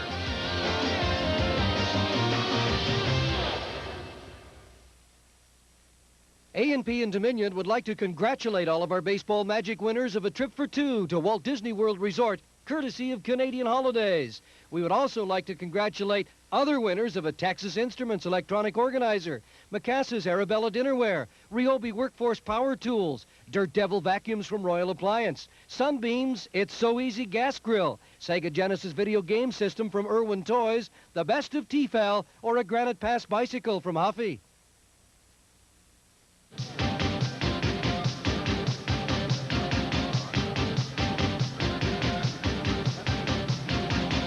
Time now for the TSN Turning Point, brought to you by Apple Auto Glass. First half, Tom Mickey replacing the injured Tracy Ham. And it doesn't take Mickey long to get the Eskimos going. He goes to Craig Ellis, and the former running back struts his stuff. Ellis on the run, dives to the end zone, puts Edmonton on top 27-7. And that is our TSN Turning Point. A cash donation will be made to the Coaching Association of Canada for the training and development of Canadian coaches in amateur sport. On behalf of TSN and Apple Auto Glass, saves you money on stone chip windshield repair. Final score, Edmonton 45, Winnipeg 25. Back with more from Commonwealth Stadium in a moment.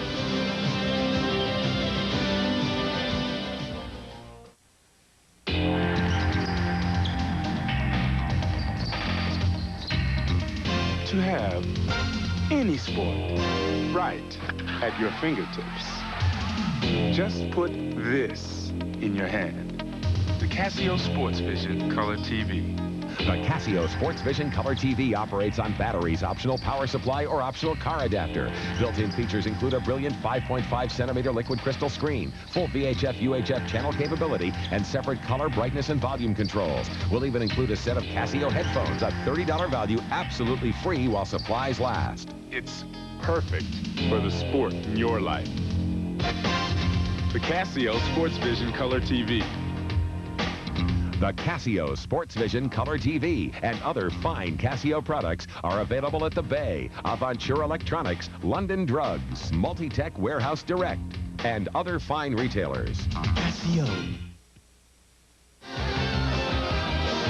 The Edmonton Eskimos, 645 total yards, 528 of them through the air. This offense, which had been struggling for a couple of weeks, broke loose. But interestingly enough, the Eskimos did most of their damage with Tom Mickey at quarterback.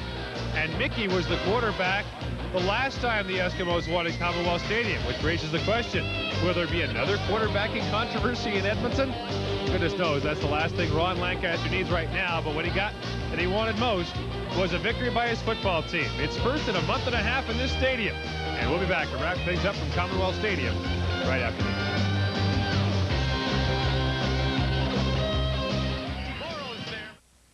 Check the map. Cancel that order, guys. Oh, right. Yeah. Let's see. You want a Coke? No, I'm making a Pepsi. Well, what's the diff? You said that.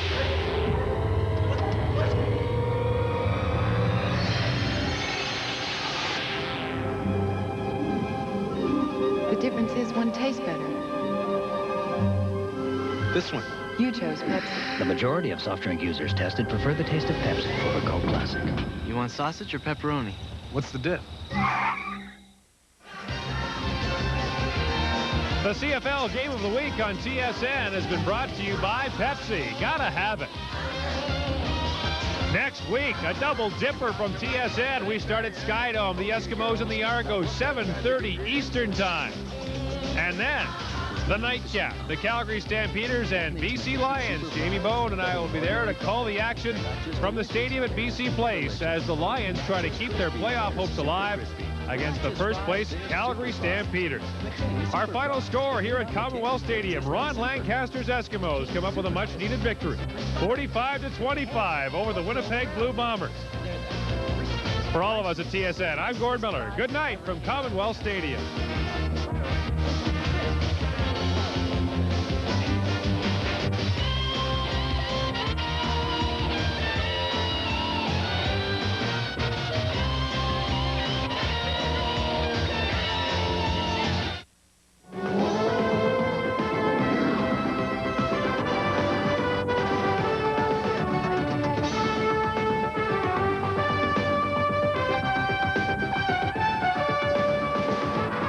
From the exotic to the exciting, watch Transworld Sport weekly on TSN.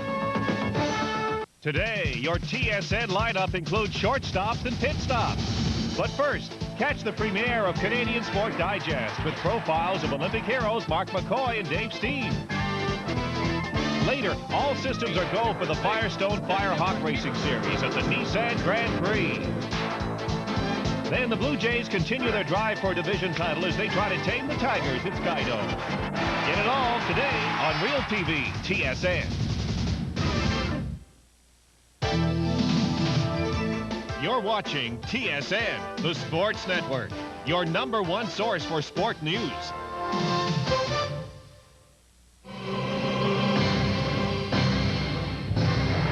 Canadian Motorsport Weekly, brought to you by NGK, the spark of genius. In the off season, we're still busy, we're still traveling, we're still doing a lot of running around, so, you know, it's very difficult to get in a real routine.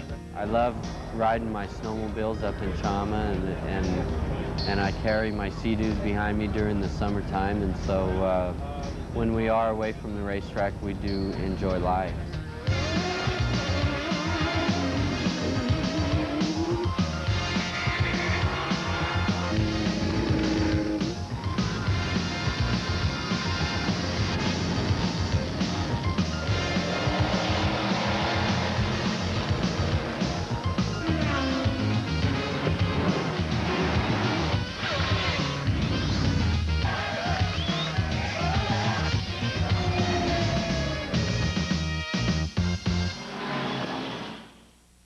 Hello again, I'm Jeff Howitt. Welcome to Canadian Motorsport Weekly, and this week we say welcome to our special guest, Catherine Teasdale. Nice to have you on the program. It's great to be here, Jeff. Really excited to be a part of the show. You're having a hand at driving some Indy Light vehicles now and again this summer. How's that been? Well, it's been really exciting for me, going from the Corvettes and all the programs I've been working with in the past with Formula Atlantic. Driving the Firestone Indy Lights Championship with Midas this year has been really incredible. And hopefully into the future is going to be even better. We're looking at running it this season, next season, and of course into kart in the third year. Now, I said you're driving this summer. Automatically, when you think of sports figures, you think that they have a season and they have an off season, but I suppose that's not often the case. Yeah, well, really with driving race cars, I mean, we're testing in, if you want to call something an off season, when the actual races end at the end of a season, at the end of a championship, we immediately go and start testing for the next year.